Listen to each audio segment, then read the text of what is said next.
안녕하세요. 저는 고현정이라고 합니다. 정말 어처구니 없던 제 이야기 좀 들어주세요. 제 나이 75. 밥보다 약을 더 많이 챙겨 먹어야 하는 나이가 되니 세상 만사가 다 귀찮고 무뎌질 줄 알았어요. 그런데 말이죠. 아직 이 심장이 뜨끈뜨끈하게 뛰고 있다는 걸 얼마 전에야 깨달았답니다. 아주 생각지도 못한 계기 덕분이었죠. 바로 금쪽 같은 제 아들딸 녀석들 덕분이었습니다. 그날도 저는 거실 소파에 늘어져 약 먹을 시간을 기다리며 멍하니 텔레비전을 보고 있었어요. 화면 속에서는 막장 드라마 주인공이 제 뺨을 후려치며 울고불고 난리도 아니었죠. 에구, 저 기운의 밭을 갈면 소 한 마리 몫은 하겠다. 혀를 끌끌 차는 순간 요란하게 전화벨이 울렸습니다. 화면에 뜬 아들이라는 두 글자를 보자마자 저는 무릎을 탁 쳤어요. 아이고, 오늘이 바로 그날이구나. 용돈이 입금되는 한 달에 한 번 아들 목소리가 상냥해지는 바로 그날 말입니다. 어머니, 저 기태예요. 별일 없으시죠? 오냐, 아들. 별일은 무슨. 늙은이가 늘 똑같지. 밥은 먹었냐? 제 물음의 아들 녀석, 기태는 잠시 머뭇거리더군요. 꼭 하기 싫은 숙제를 억지로 해야 하는 아이처럼 말이에요. 이런 느낌 한두 번 겪어본 게 아니죠. 딱 감이 왔습니다. 아, 이놈이 또 돈 나올 구멍을 막으려고 수작을 부리는구나. 저기, 어머니. 드릴 말씀이 있는데요. 뭔데 그러냐? 돈 없다는 소리만 아니면 뭐든 괜찮다. 저는 일부러 선수를 쳐봤어요. 그랬더니 전화기 저편에서 아들의 깊은 한숨 소리가 들려오는 듯 했습니다. 곧이어 옆에서 듣고 있던 며느리 우서희의 날카로운 목소리가 희미하게 끼어들었죠. 그냥 빨리 말해. 뭘 그렇게 뜸들여. 며느리의 재촉에 용기를 얻었는지 아들이 마침내 본론을 꺼냈습니다. 어머니, 저희도 이제 힘드네요. 가게도 예전 같지 않고 애들 학원비는 계속 오르고요. 그래서 말인데 용돈은 이번 달까지만 드릴게요. 죄송합니다. 아이고, 이 녀석아. 그 말이 그렇게 어려웠더냐? 저는 조금도 놀라지 않았어요. 올 것이 왔다고 생각했죠. 오히려 속이 다 시원하더군요. 며느리 녀석은 뭐가 그리 당당한지 아예 전화기를 빼앗아 들고 제게 직접 쏘아붙이기 시작했습니다. 어머님, 저희가 그동안 드린 것만 해도 어디예요? 어머님은 연금도 꼬박꼬박 나오시고 아파트도 있으시잖아요. 저희야말로 대출금에 허리가 휜다고요. 이제 어머님도 저희 사정 좀 봐주셔야죠. 저 말투 좀 보세요. 꼭 자기가 번 돈으로 제 용돈을 주는 것처럼 말하는 꼴이라니. 제가 평생 뼈 빠지게 일해서 사놓은 상가 건물, 거기서 나오는 월세를 지들 통장으로 받아서 그중 10분의 1을 떼어주면서 저렇게 생색을 내는 거랍니다. 제가 모를 줄 알고 허파에 바람 들어간 소리 하고 있네. 아주 회개가 어두운 녀석들이에요. 저는 빙그레 웃으며 대답했습니다. 그래, 알겠다. 너희 사정이 그렇다면 어쩔 수 없지. 그동안 고마웠다. 제 차분한 반응에 며느리는 오히려 김이 샜다는 듯 콧방귀를 뀌더군요. 진작 이렇게 말씀하셨으면 좋잖아요. 그러고는지 할 말만 하고 전화를 뚝 끊어버렸습니다. 전화가 끊기고 1분도 채 지나지 않아 이번에는 딸 기숙이에게서 문자 한 통이 도착했어요. 내용은 아주 간단명료했습니다. 엄마, 오빠한테 얘기 들었지? 나도 마찬가지야. 미안. 이 녀석들은 아주 사전 모의라도 한 모양이에요. 손발이 척척 맞는 걸 보니 이럴 때만 남매 사이가 아주 돈독해지나 봅니다. 저는 소파에 다시 편하게 몸을 기댔습니다. 눈물이 나오거나 서운한 마음이 들 줄 알았는데 이상하게도 마음이 아주 평온했어요. 오히려 오랫동안 저를 짓누르던 무거운 족쇄가 풀린 것처럼 홀가분한 기분마저 들었죠. 그래, 이것들이 드디어 본색을 드러내는구나. 잘됐다. 나도 이제 눈치 보지 않고 내 마음대로 살아봐야겠다. 저는 곧바로 아들 녀석에게 다시 전화를 걸었습니다. 신호가 두어 번 울리자 아마 며느리일 테죠. 귀찮다는 목소리로 전화를 받더군요. 어머니, 왜 또 전화하셨어요? 저희 이제 돈 없어요. 돈 얘기 아니니까 걱정 말고 기태 좀 바꿔주렴. 잠시 후 아들 녀석이 마지못해 전화를 받았습니다. 네, 어머니. 아들, 아까 내가 깜빡하고 말을 못한 게 있어서. 잘 들어라. 너희가 이제 내게 용돈을 안 준다고 하니 그럼 나도 이제 너희한테 줄 유산은 없다고 생각하마. 공평한 거지? 제 말에 아들 녀석이 갑자기 푸아하고 웃음을 터뜨렸습니다. 에이, 어머니. 또 농담하신다. 그깟 용돈 몇 푼 안 드린다고 유산을 안 주신대. 저희가 그렇게 속 좁아 보이세요? 알았어요, 알았어. 저희가 잘못했어요. 그래도 용돈은 힘들어요. 이 녀석은 제 말을 그저 늙은이의 서운함에서 나온 투정쯤으로 여기는 모양이었어요. 옆에서 듣고 있던 며느리는 아예 대놓고 비꼬기 시작했죠. 어머님, 지금 저희 협박하시는 거예요? 유산 가지고 그러시는 거 좀 유치한 거 아세요? 유치하다? 그래, 유치하다. 너희는 고상해서 늙은 어미 용돈부터 끊는구나. 저는 더 이상 이 어리석은 것들과 말을 섞고 싶지 않았습니다. 두고 보렴. 내 말이 농담인지 아닌지. 저는 그 한마디만 남기고 전화를 끊어버렸습니다. 이제 주사위는 던져졌어요. 자, 고현정. 이제부터는 진짜 네 인생을 사는 거야. 누구의 엄마도 누구의 아내도 아닌 오롯이 너 자신을 위해서 말이다. 저는 굳게 마음먹었습니다. 다음 날 아침, 저는 평소보다 일찍 눈을 떴습니다. 뻐근한 몸을 일으켜 창밖을 보니 새벽을 여는 청명한 공기가 저를 반겨주더군요. 꼭 제 새로운 인생의 시작을 축하해주는 것만 같았어요. 저는 수십 년 동안 거들떠보지도 않았던 화장대 앞에 앉아 먼지 쌓인 화장품 뚜껑을 열었습니다. 까맣게 말라비틀어진 립스틱을 보니 헛웃음이 나왔죠. 이 좋은 걸 왜 썩히고 살았을까? 저는 그 길로 밖으로 나섰습니다. 목적지는 동네 시장이었어요. 딱히 살 것이 있어서 간 것은 아니었습니다. 그저 활기찬 사람들 틈에 섞여 살아있다는 느낌을 받고 싶었는지도 몰라요. 시장 입구에 들어서자 펄떡이는 생선 비린내와 구수한 빵 냄새, 시끌벅적한 상인들의 외침이 저를 감쌌습니다. 그래, 바로 이거야. 이렇게 부대끼며 사는 게 사람 사는 거지. 한참을 구경하며 걷다가 시장 구석진 골목에서 발걸음을 멈췄습니다. 성순의 국밥이라는 낡은 간판이 눈에 들어왔기 때문이었죠. 가게 안은 텅 비어 있었고 주인으로 보이는 젊은 청년 하나가 찌든 때가 낀 테이블을 힘없이 닦고 있었습니다. 행색은 남루했지만 어딘지 모르게 선한 인상이 느껴지는 청년이었어요. 그때 가게 안으로 술에 취한 듯한 남자가 비틀거리며 들어왔습니다. 그는 자리에 앉자마자 청년에게 고래고래 소리를 지르기 시작했어요. 야, 여기 국밥 하나 줘봐. 얼큰하게. 청년은 아무 말 없이 주방으로 들어가 국밥을 끓여왔습니다. 남자는 국밥을 한 숟가락 뜨는가 싶더니 갑자기 인상을 쓰며 국밥 그릇을 테이블 위에 내동댕이 쳤어요. 이게 국밥이야, 맹물이야. 맛이 왜 이따위야? 돈 아까워서 장사 어떻게 하냐? 뜨거운 국물이 바닥에 쏟아지고 청년의 얼굴에 당혹감이 스쳤습니다. 하지만 그는 화를 내거나 변명하지 않았어요. 그저 묵묵히 행주를 가져와 바닥을 닦기 시작했죠. 남자는 욕설을 퍼부으며 가게를 나갔고 텅 빈 가게에는 정막만이 흘렀습니다.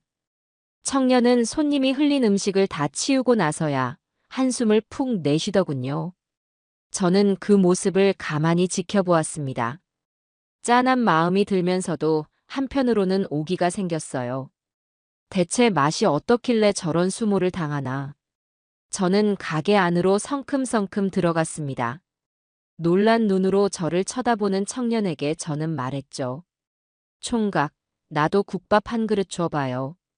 저 사람이 버리고 간 거 말고 새로 끓여서. 청년의 얼굴이 순간 붉어졌습니다. 그는 잠시 망설이더니 이내 주방으로 들어가 정성껏 국밥을 끓여내왔습니다. 김이 모락모락 피어오르는 국밥 그릇을 받아들고 저는 먼저 국물 맛부터 봤어요. 어라? 저는 깜짝 놀랐습니다. 맛이 없는 게 아니었어요. 오히려 아주 깊고 구수한 맛이 났습니다. 고기도 푸짐하게 들어있었고요. 다만 뭔가 2% 부족한 느낌이랄까. 심장은 있는데 뼈가 없는 느낌이었죠. 저는 숟가락을 내려놓고 청년을 쳐다보았습니다.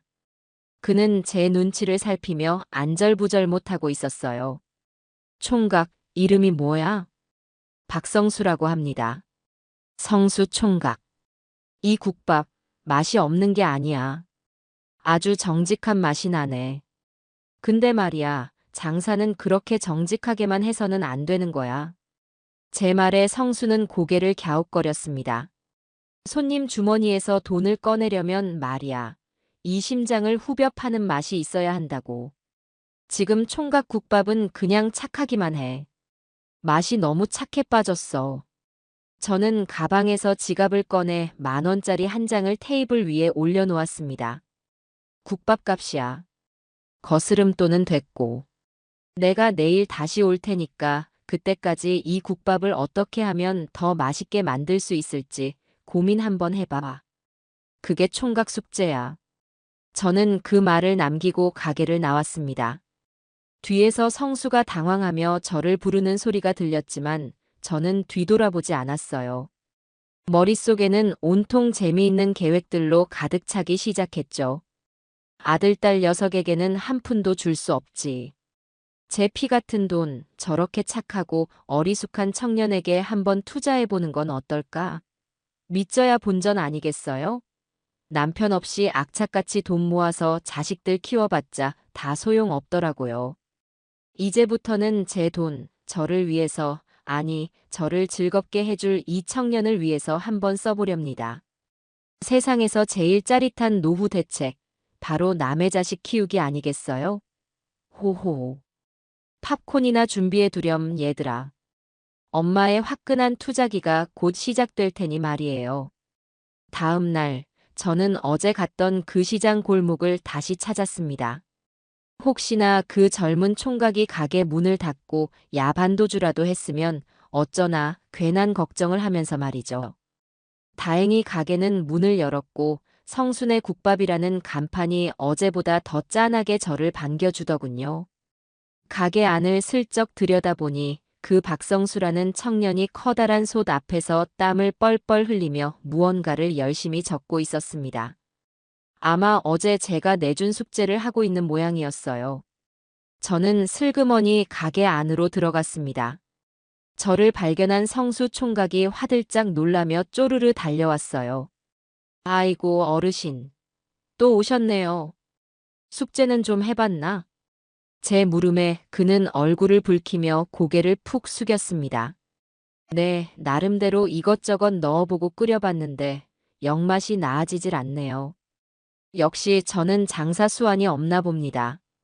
풀이 죽은 강아지 같은 모습에 저도 모르게 웃음이 나왔습니다. 저 순박한 것 좀 보세요. 요즘 젊은이들 같으면 어제 온 할머니가 뭔데 이래라 저래라야? 하고 기분 나빠할 법도 한데 저렇게 제 말을 곧이곧대로 듣고 밤새 끙끙거린 모양입니다. 기특하기도 하고 안쓰럽기도 했죠. 어디 내가 맛 한번 볼까? 저는 주방으로 성큼성큼 걸어 들어갔습니다. 성수 총각은 당황하며 제 뒤를 따랐고요. 솥뚜껑을 열자 구수한 냄새가 확 풍겨왔습니다.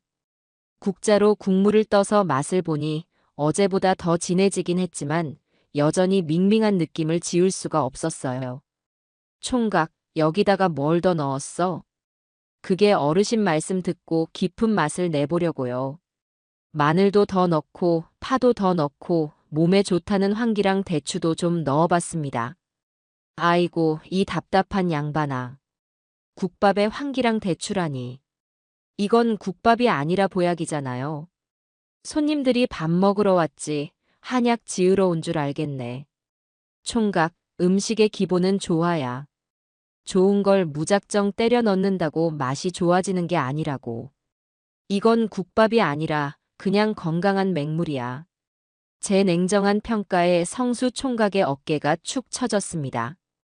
저는 혀를 끌끌 차며 팔을 걷어붙였어요. 앞치마 하나만 줘봐. 내가 오늘 총각한테 진짜 국밥이 뭔지 보여줄 테니. 네. 아니, 어르신. 어떻게 어르신께 그런 일을. 시끄럽고 앞치마나 빨리 가져와. 내 돈이 들어갈지도 모르는 가게인데 이 정도는 확인해 봐야지. 제 말에 성수 총각은 어쩔 수 없다는 듯 새 앞치마를 찾아 제게 건넸습니다. 저는 앞치마를 질끈 동여매고 주방을 한번 쓱 훑어봤어요. 정리는 잘 되어 있었지만 양념통들이나 재료들을 보니 한숨부터 나왔습니다. 공장에서 대량으로 만들어 파는 고추장, 된장, 국간장. 이런 걸로 무슨 깊은 맛을 낸단 말입니까? 총각, 집에 잠깐 다녀와야겠네. 여기서 꼼짝 말고 기다리고 있어. 저는 그 길로 집으로 달려가 장독대에 고이 모셔두었던 제 보물들을 꺼내왔습니다. 10년 묵은 시간장, 제가 직접 담근 매실액, 그리고 햇볕에 잘 말려 빻아놓은 태양초 고춧가루까지. 이건 제 자식들도 그 맛의 비밀을 모르는 저만의 필살기였죠. 이 비싼 것들을 남의 가게에 쓰는 게 맞나 싶기도 했지만 이왕 시작한 거 제대로 해보고 싶다는 오기가 생겼습니다. 다시 가게로 돌아오니 성수 총각은 제가 시킨 대로 정말 꼼짝도 안 하고 주방 입구에 서 있더군요. 저는 제가 가져온 양념들을 보여주며 말했습니다. 자, 지금부터 내가 하는 거 눈 똑똑히 뜨고 잘 봐. 이건 돈 주고도 못 배우는 거야. 저는 먼저 솥에 들어있던 내용물을 모조리 덜어냈습니다. 그리고는 새로 물을 받아 제가 가져온 시간장과 몇 가지 비법 재료들을 넣고 육수를 내기 시작했어요. 1시간이 지났을까 주방에는 이전과는 비교도 할 수 없는 깊고 구수한 향기가 진동했습니다. 성수 총각은 넋을 잃고 그 모습을 바라보고 있었죠. 자, 맛 한번 봐. 저는 국자로 국물을 떠서 성수 총각에게 건넸습니다. 그는 조심스럽게 국물을 받아 마시더니 갑자기 눈을 동그랗게 떴어요. 어르신, 이게 어떻게 이런 맛이 나죠? 제가 끓인 거랑은 차원이 다른데요. 그러니까 내가 말했잖아. 음식은 조화라고. 그리고 가장 중요한 건 바로 이 시간이야. 이 간장 한 방울에 10년의 시간이 담겨 있는 거라고. 알겠어? 그는 연신 고개를 끄덕이며 감탄사를 연발했습니다. 그 모습을 보니 왠지 모르게 뿌듯하고 신이 났어요. 자식 놈들한테 밥 해줄 때는 한 번도 느껴보지 못했던 보람이었습니다. 그때였어요. 텅 빈 가게에 드디어 첫 손님이 들어왔습니다. 점심시간이 훌쩍 지난 시간이라 기대도 안 했는데 말이죠. 손님은 자리에 앉자마자 국밥 하나요를 외쳤습니다. 성수 총각은 긴장한 얼굴로 저를 쳐다봤어요. 저는 눈짓으로 그를 안심시키고 새로 끓인 육수로 국밥을 말아 내보냈습니다. 결과는 대성공이었죠. 손님은 국물 한 방울 남기지 않고 그릇을 싹 비우더니 계산을 하며 성수 총각에게 말했습니다. 사장님, 오늘 국밥 맛이 왜 이렇게 좋아요? 주방장 바뀌었어요? 와, 진짜 맛있네. 내일 또 와야겠다. 칭찬 한마디에 성수 총각의 얼굴에 환한 미소가 번졌습니다. 그 모습을 보니 제 마음도 따뜻해졌어요. 저는 결심을 굳혔습니다. 그래, 바로 여기다. 내 남은 인생과 재산을 투자할 곳은 바로 이곳이다. 손님이 나가고 저는 의자를 끌어다 성수 총각 앞에 앉았습니다. 그리고는 단도직입적으로 말했죠. 총각, 내가 돈 좀 있는데 이 가게에 투자 좀 해볼까? 그러자 성수 총각은 마시던 물을 뿜을 뻔했습니다. 네. 투자요? 어르신 무슨 말씀이세요? 못 알아들었어. 내가 이 가게 동업자가 되어주겠다고. 가게 확장하는 돈도 대주고 내 비법 레시피도 전부 전수해주고. 어때, 구미가 좀 당기나? 저는 의기양양하게 말했지만 성수 총각의 반응은 예상 밖이었습니다. 그는 고개를 절레절레 저으며 손사래를 쳤어요. 아닙니다, 어르신. 저 같은 사람한테 투자하시면 망합니다. 이 가게 곧 정리하려고 했어요. 어르신의 소중한 돈을 제가 망칠 수는 없습니다. 마음만 감사히 받을게요.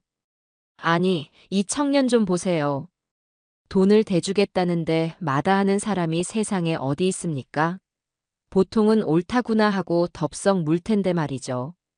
그 순박한 거절에 저는 이 청년에 대한 확신이 더 커졌습니다. 그래, 사기꾼이 아니구나. 적어도 내 등쳐먹을 놈은 아니야. 망할지 흥할지는 내가 판단해. 총각은 내 레시피대로 국밥만 열심히 끓이면 되는 거야. 싫어. 싫은 게 아니라 그럴 수는 없습니다. 정말입니다, 어르신. 그는 끝까지 제 제안을 거절했습니다. 저는 더 이상 그를 설득하지 않았어요. 고집이 보통이 아니더군요. 대신 이렇게 말했습니다. 좋아. 그럼 투자는 없던 걸로 하지. 대신 내가 여기서 아르바이트를 좀 해야겠다. 네. 아르바이트요? 그래. 주방 이모. 시급은 최저 시급으로 쳐주고. 어때? 제 기상천외한 제안에 성수 총각은 입을 떡 벌리고 저를 쳐다보기만 했습니다.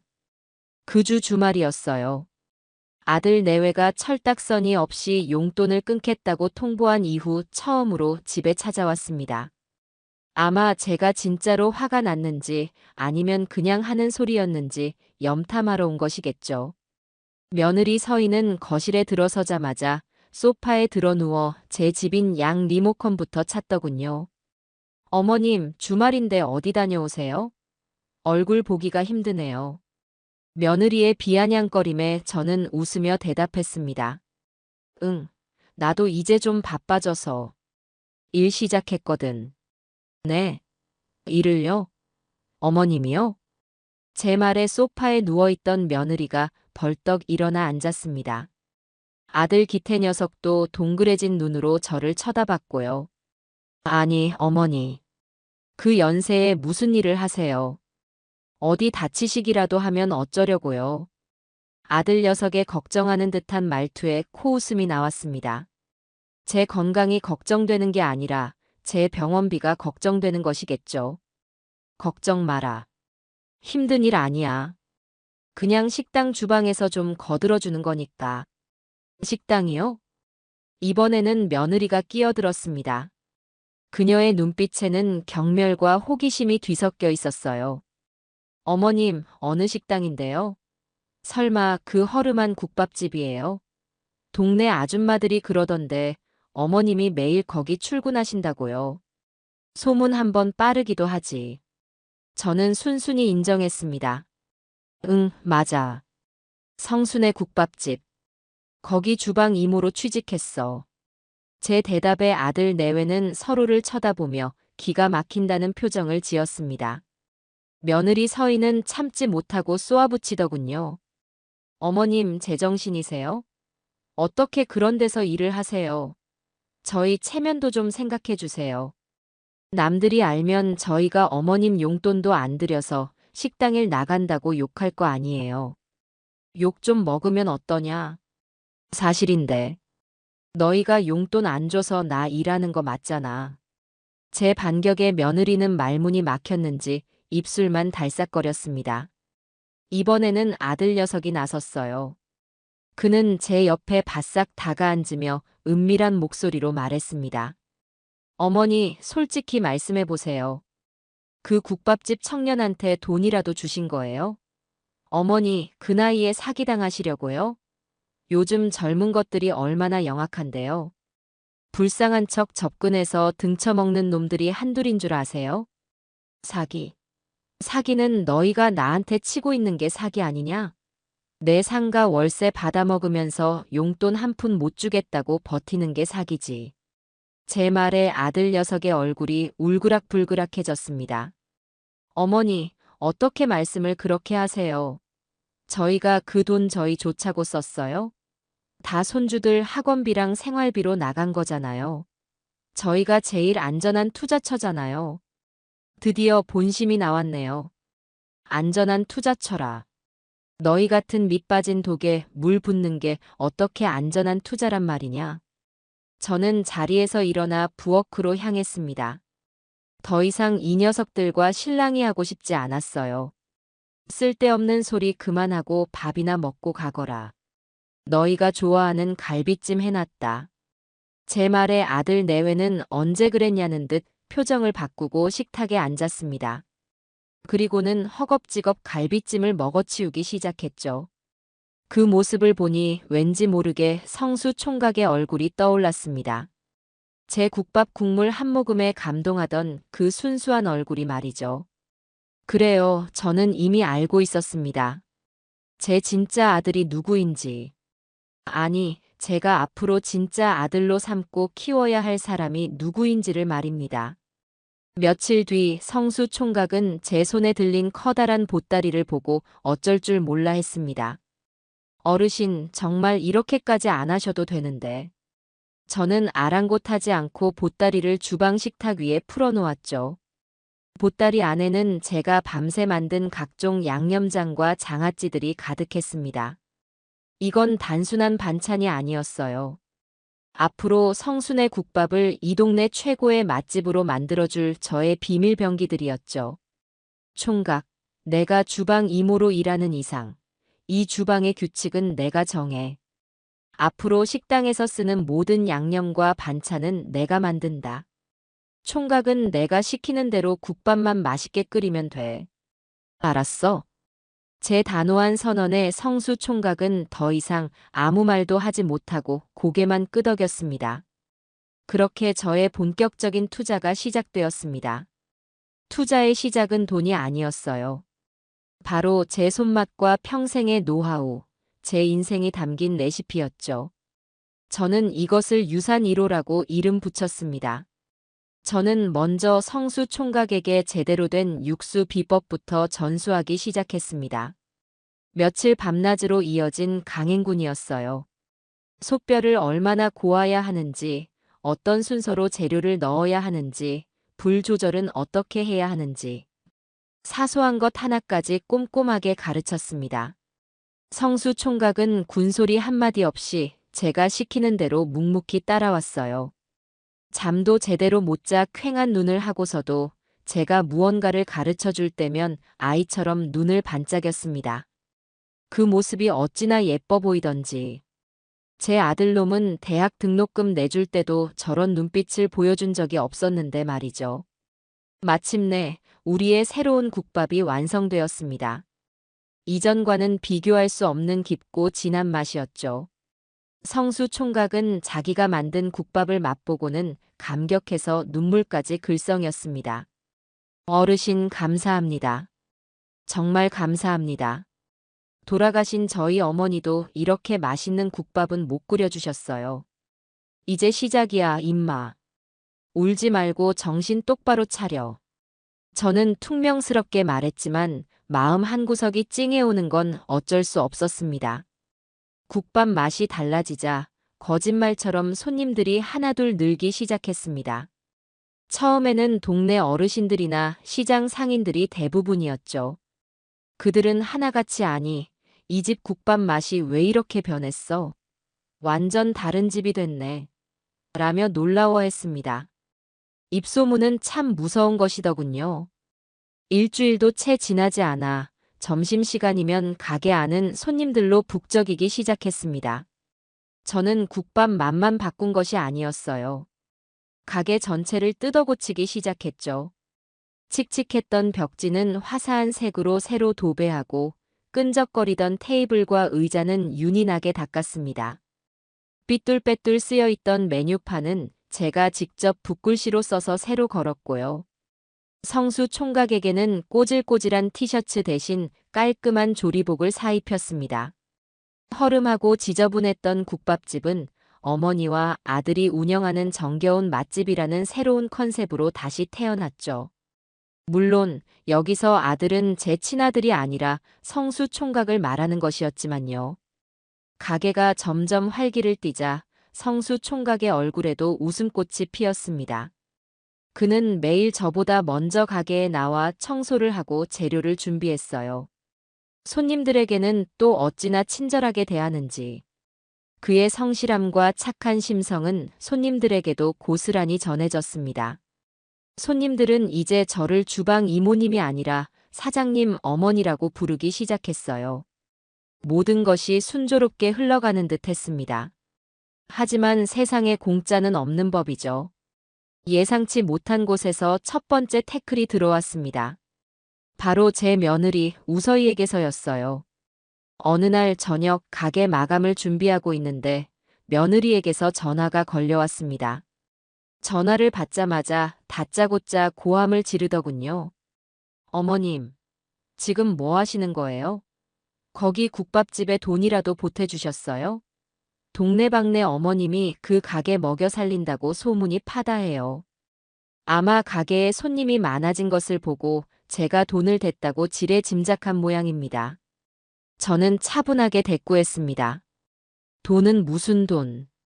내 인건비도 못 받고 일해주고 있는데. 거짓말하지 마세요.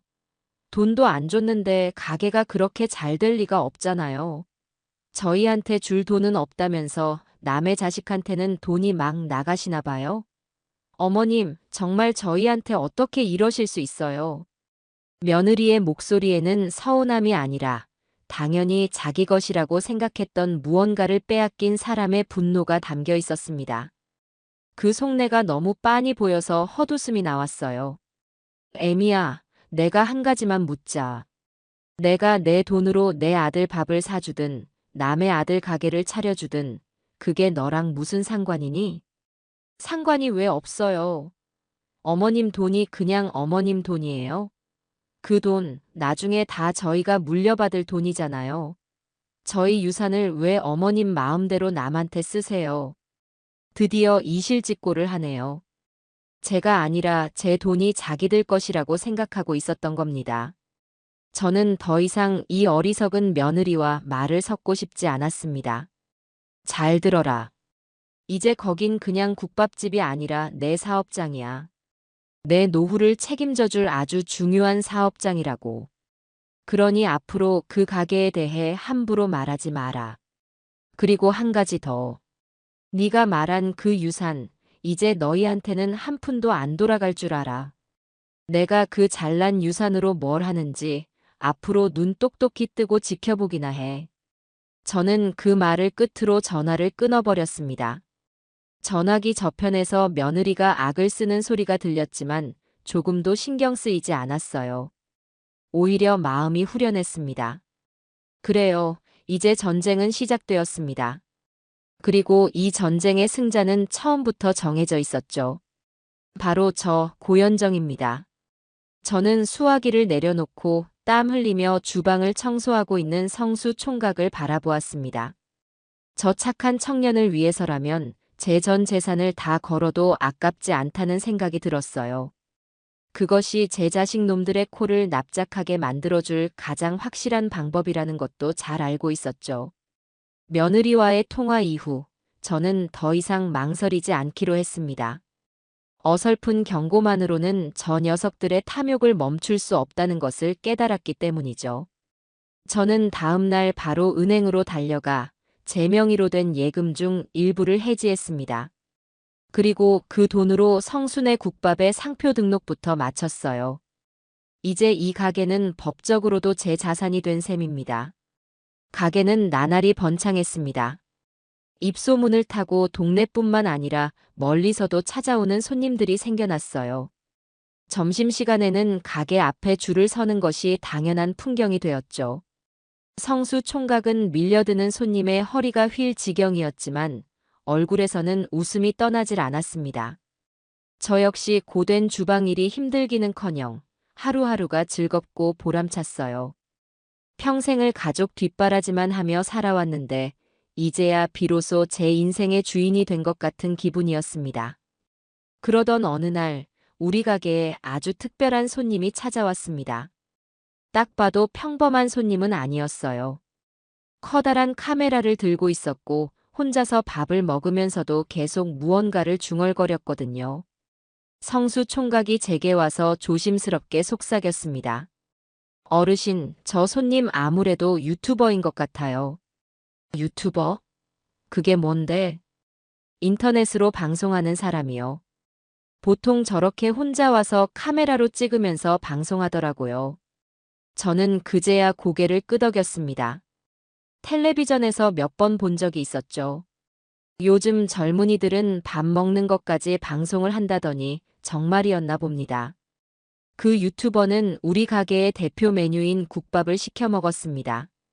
그는 국물을 한 숟가락 뜨자마자 갑자기 카메라를 향해 눈을 동그랗게 뜨며 외쳤어요. 여러분, 와, 이거 진짜 대박입니다. 제가 찾던 맛이 바로 이거예요. 할머니의 손맛과 청년 사장님의 정성이 만난 인생 국밥입니다. 와, 국물이 끝내줘요. 그는 호들갑을 떨며 국밥 한 그릇을 순식간에 비웠습니다. 그리고는 계산을 하고 나가면서 성수 총각과 제게 엄지손가락을 치켜 세우며 말했죠. 사장님, 어머님, 정말 맛있게 잘 먹었습니다. 이 가게는 무조건 대박 날 겁니다. 제가 보장합니다. 그의 말은 현실이 되었습니다. 그날 밤 맛따라가요 TV라는 채널의 골목에 숨겨진 진짜 국밥 맛집을 찾았습니다. 라는 제목으로 우리 가게 영상이 올라왔습니다. 영상은 하루 만에 조회수 100만을 돌파했고 댓글창에는 당장 좌표 찍어주세요. 현기증 난단 말이에요. 우리 동네에 저런 곳이 있었다니 같은 글들이 수천 개가 달렸습니다. 다음 날 가게 문을 열기도 전부터 가게 앞은 손님들로 장사진을 이루었습니다. 끝이 보이지 않는 줄에 저와 성수 총각은 입을 떡 벌리고 말았죠. 그날 우리는 그야말로 눈코 뜰 새 없이 바빴습니다. 재료가 조기에 소진되어 점심 장사밖에 못할 정도였으니까요. 몸은 녹초가 되었지만 제 통장에 찍히는 어마어마한 매출액을 보니 피로가 싹 가시는 기분이었습니다. 하지만 세상 모든 일에는 빛과 그림자가 함께 있는 법이죠.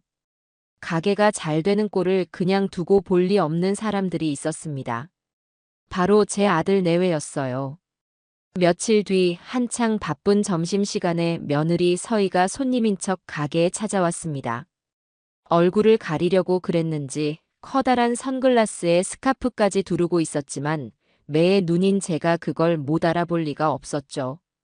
저 여우 같은 게 또 무슨 꿍꿍이로 여기까지 왔을까? 저는 그녀의 행동을 예의주시했습니다. 아니나 다를까 그녀는 국밥을 거의 다 먹어갈 무렵 주변을 슬쩍 살피더니 자기 머리카락을 한 움큼 뽑아 국밥 그릇에 넣는 것이 아니겠어요? 그리고는 곧바로 자리에서 일어나 온 가게가 떠나가라 소리를 질렀습니다. 사장님, 이게 지금 뭐예요? 음식에서 머리카락이 나왔잖아요. 와, 이 가게 위생이 엉망이네. 장사 이따위로 할 거예요? 그녀의 고함에 가게 안의 모든 손님들의 시선이 집중되었습니다. 성수 총각은 당황해서 어쩔 줄 몰라 하며 달려왔고요. 죄송합니다, 손님. 제가 바로 새로 해주는 걸로 끝날 문제예요. 밥맛 다 버렸네. 당장 환불해주고 보상해주세요. 구청에 신고하기 전에. 며느리는 아주 작정하고 온 모양이었습니다. 손님들은 수군거리기 시작했고 가게 분위기는 순식간에 험악해졌죠. 하지만 저는 조금도 당황하지 않았습니다. 이런 날이 올 줄 알고 미리 대비를 해두었거든요. 저는 카운터로 성큼성큼 걸어가 태연하게 말했습니다. 손님, 잠시만 진정하세요. 요즘 세상이 어떤 세상인데 저희가 다 증거를 남겨놓고 장사를 하죠. 저는 카운터에 설치해둔 CCTV 모니터를 가리켰습니다. 그리고는 스마트폰을 꺼내 몇 번 조작하더니 가게 안에 설치된 커다란 텔레비전 화면에 방금 전 상황이 담긴 CCTV 영상을 재생시켰어요. 화면 속에는 제 며느리가 두리번거리며 자기 머리카락을 뽑아 국밥에 넣는 장면이 아주 선명하게 슬로우 모션으로 재생되고 있었습니다. 그 모습을 본 손님들은 경악을 금치 못했고 이내 가게 안은 폭소와 야유 소리로 가득 찼습니다. 세상에, 자기 머리카락을 자기가 넣네. 요즘 저런 진상들이 있다더니 내 눈으로 직접 볼 줄이야. 아줌마, 연기 대상감이다. 꼴 좋다. 모든 것이 탄로 나자 며느리의 얼굴은 잘 익은 토마토처럼 새빨개졌습니다. 그녀는 선글라스로도 가려지지 않는 창피함에 어쩔 줄 몰라 하다가 결국 아무 말도 못하고 가게 밖으로 도망치듯 뛰쳐나갔습니다. 그 모습을 본 손님들은 통쾌하다는 듯 박수까지 쳤어요. 이 사건은 오히려 우리 가게에 대한 손님들의 신뢰를 더욱 높여주는 계기가 되었습니다. 그날 이후 우리 가게는 진상 손님도 물리치는 CCTV 맛집이라는 별명까지 얻으며 더욱더 유명해졌답니다. 저는 도망가는 며느리의 뒷모습을 보며 빙그레 웃었습니다. 애미야, 그 정도 꼼수로 내 50년 장사 내공을 이길 수 있을 것 같으냐? 이건 그냥 맛보기에 불과하단다. 앞으로 내가 니들한테 보여줄 세상은 훨씬 더 맵고 짜릿할 테니 단단히 각오하는 게 좋을 거야. 제 통쾌한 반격은 이제 막 시작되었을 뿐이니까요. 며느리 녀석이 머리카락 소동을 버리고 꽁지가 빠져라 도망친 그날 밤, 저는 모처럼 발을 뻗고 아주 편안하게 잠이 들었습니다. 남의 속을 시원하게 긁어주는 것만큼 좋은 수면제는 없더라고요. 하지만 제 평화는 그리 오래가지 않았습니다. 바로 다음 날, 이번에는 아들 녀석, 김기태가 나설 차례였나 봅니다. 점심 장사가 끝나고 한숨 돌리려는데 멀끔하게 양복을 차려입은 아들 녀석이 가게 문을 빼꼼 열고 들어오더군요. 어머니, 장사는 좀 어떠세요? 그 녀석 손에는 피로회복제 한 상자가 들려 있었습니다. 아이고, 해가 서쪽에서 뜨겠네. 평생 제게 뭘 사다 바친 적이 없는 녀석인데 말이죠. 딱 보니 어제 제 마누라가 저지른 깽판을 수습하고 제 마음을 떠보러 온 것이 분명했습니다. 꿍꿍이가 훤히 보이는 그 모습에 저는 속으로 혀를 찼습니다. 네가 웬일이냐 여기까지 다 오고. 가게에 CCTV 설치했는지 확인하러 왔냐? 제 직설적인 물음에 아들 녀석의 얼굴이 살짝 굳어졌습니다. 에이, 어머니. 농담도 참. 그냥 어머님 힘드실까봐 걱정돼서 와봤죠. 이거라도 드시고 하세요. 그 녀석은 피로회복제 상자를 식탁 위에 슬쩍 밀어놓고는 제 맞은편 의자에 털썩 주저앉았습니다. 그리고는 가게 안을 샅샅이 훑어보기 시작했어요. 북적이는 손님들, 활기찬 분위기, 그리고 땀 흘리며 묵묵히 일하는 성수 총각을 보더니 녀석의 표정이 미묘하게 일그러졌습니다. 아마 자기가 생각했던 것보다 가게가 훨씬 더 잘 되는 모습에 배알이 꼴렸던 것이겠죠. 어머니, 잠깐 저랑 얘기 좀 하세요. 아들 녀석은 저를 가게 구석으로 끌고 가더니 아주 심각한 표정으로 입을 열었습니다. 어머니, 제가 어제 집사람한테 얘기 다 들었어요. 정말 죄송합니다. 걔가 요즘 스트레스를 많이 받아서 잠시 정신이 나갔었나 봐요.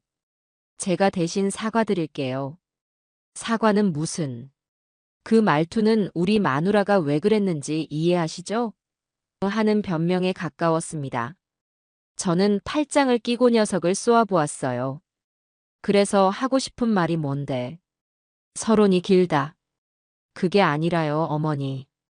제가 아무리 생각해도 이건 좀 아닌 것 같아요. 어머니, 그 청년 박성수라 그랬죠?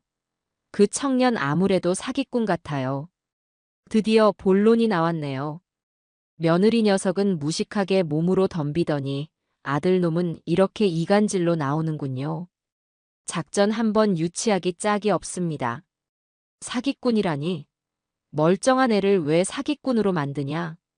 어머니, 세상을 너무 모르셔서 그래요. 저렇게 순진한 척, 착한 척 접근해서 어르신들. 재산놀이는 제비 같은 놈들이 한둘인 줄 아세요? 어머니 등쳐서 이 가게만 낼름 뺏으려는 속셈일 수도 있다고요.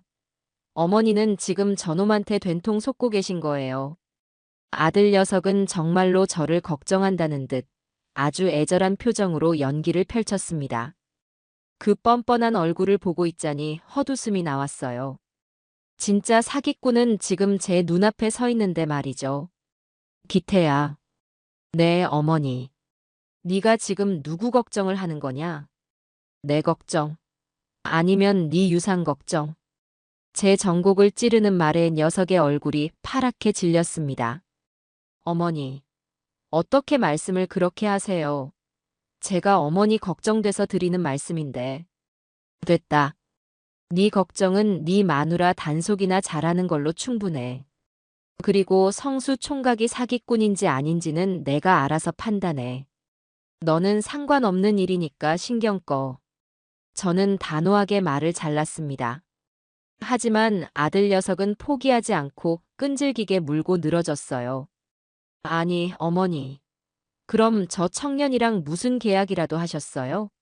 가게 명의는 어떻게 되어 있고요? 어머니 돈이 얼마나 들어갔는지 장부 같은 건 확인해 보셨냐고요. 그러다 저놈이 가게 돈 다 빼돌려서 도망가면 어쩌시려고 그래요? 아이고, 저 좀 보세요.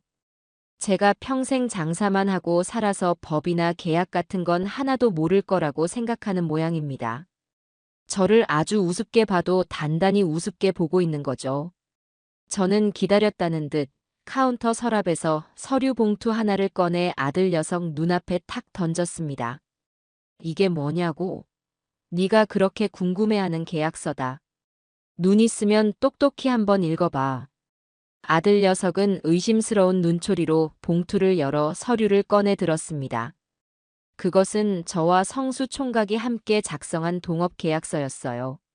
며느리 녀석이 가게에 다녀간 그날 밤, 저는 혹시 모를 사태에 대비해 평소 알고 지내던 변호사 사무실에 찾아가 정식으로 계약서를 작성하고 공증까지 받아두었던 겁니다. 계약서 내용을 확인한 아들 녀석의 얼굴이 점점 하얗게 굳어갔습니다. 이게 뭐예요? 갑 고현정은 을 박성수에게 성순의 국밥의 운영 자금 및 비법 레시피를 투자하고 가게의 모든 자산 소유권과 상표권은 갑에게 귀속된다. 수익은 5대5로 배분하며 을은 매월 회계장부를 갑에게 보고할 의무를 진다. 그 녀석은 믿을 수 없다는 듯 계약서 조항들을 소리내어 읽었습니다. 변호사가 꼼꼼하게 작성해준 계약서는 법적으로 한치의 허점도 없었죠. 어때? 이제 좀 안심이 되냐? 나는 투자자, 성수 총각은 전문 경영인. 우리는 아주 공적인 비즈니스 파트너 관계란다. 내가 니들처럼 그렇게 허술하게 일 처리할 사람으로 보였어? 저는 의기양양하게 말했습니다. 아들 녀석은 계약서를 든 채 부들부들 떨며 아무 말도 하지 못했어요. 자기가 꾸민 계략이 너무나도 완벽하게 막혀버리자 충격이 컸던 모양입니다. 그리고 한 가지 더 좋은 소식을 알려주지. 저는 여기서 멈추지 않고 결정타를 날리기로 했습니다.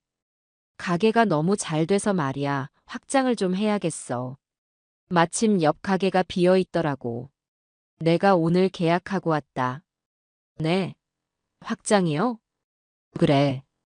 너희한테 줄 유산 2호가 투입될 예정이란다. 묵혀두었던 예금 좀 깨야겠어.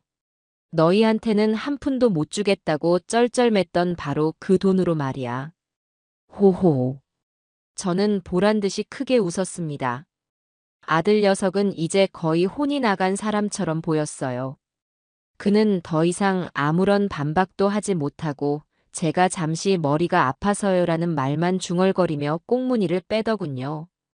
도망치듯 가게를 나가는 녀석의 축 처진 어깨를 보니 어찌나 속이 시원하던지 묵은 체증이 쑥 내려가는 기분이었습니다. 다음 날 저는 곧바로 확장 공사에 들어갔습니다. 옆 가게와의 벽을 허물고 테이블을 더 들여놓고 주방도 더 넓고 쾌적하게 만들었죠. 그리고 가게 전면에는 아주 커다란 현수막을 내걸었습니다. 고현정 여사의 통 큰 유산 2호 투자.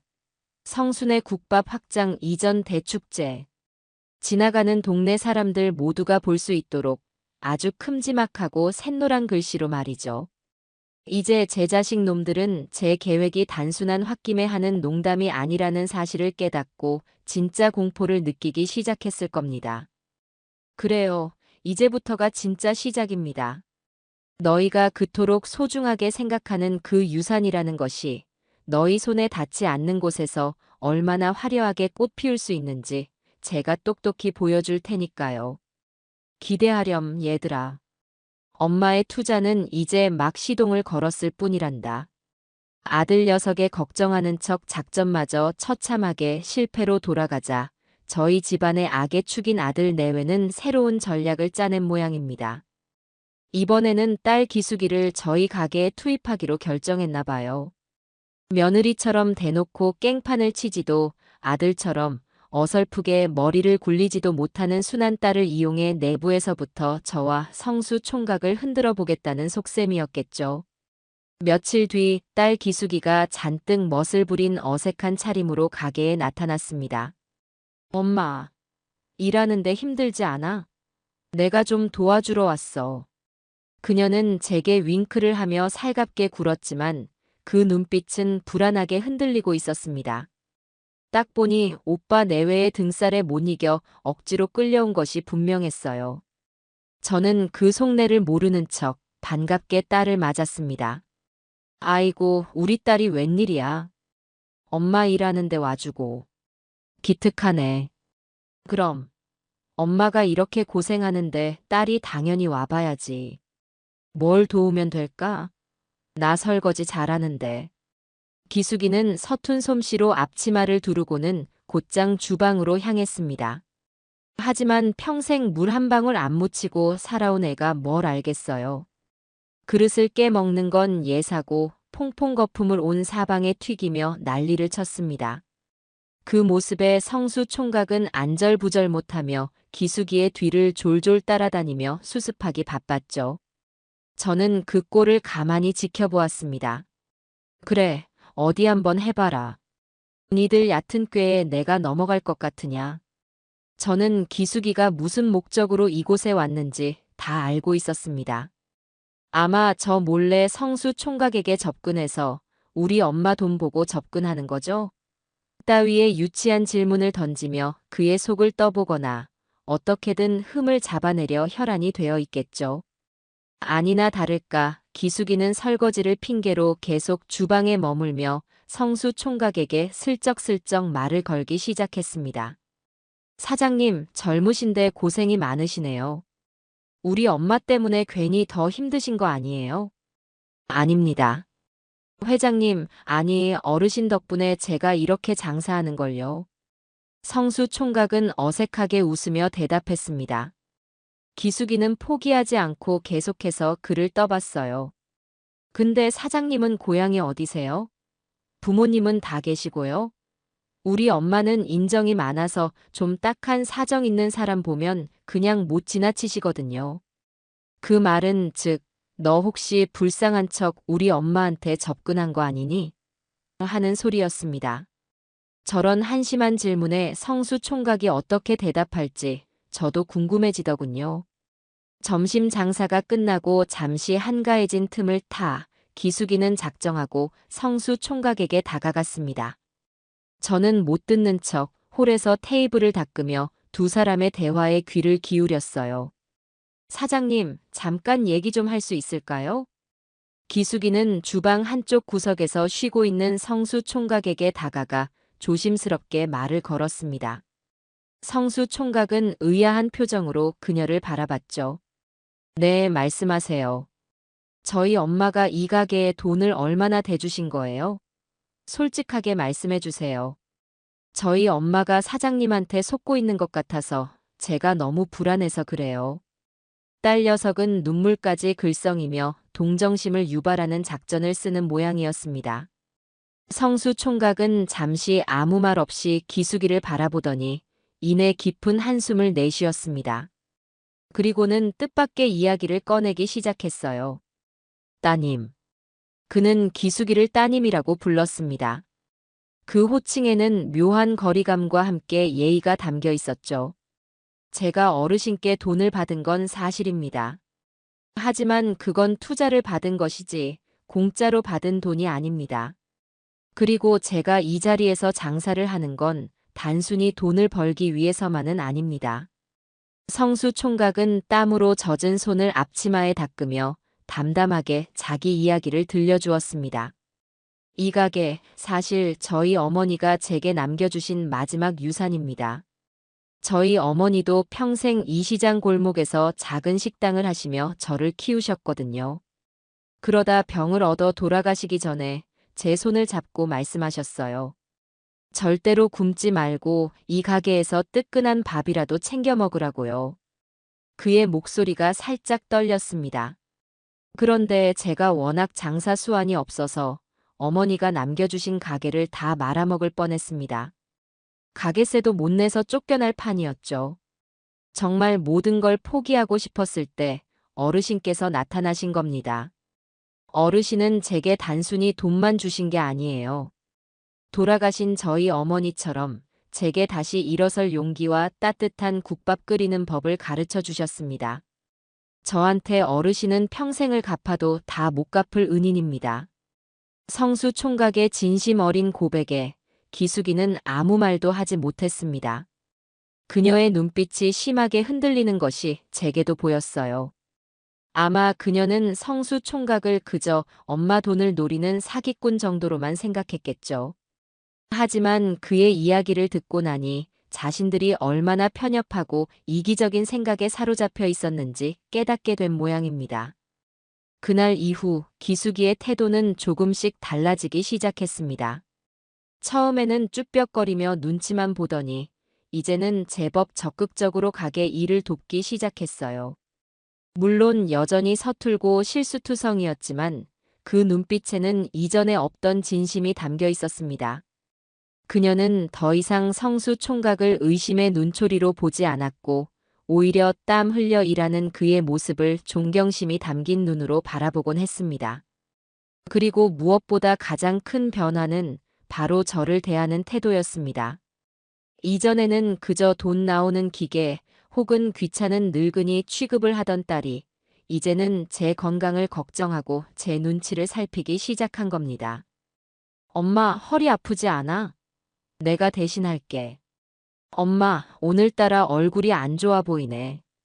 어디 편찮은 거 아니야?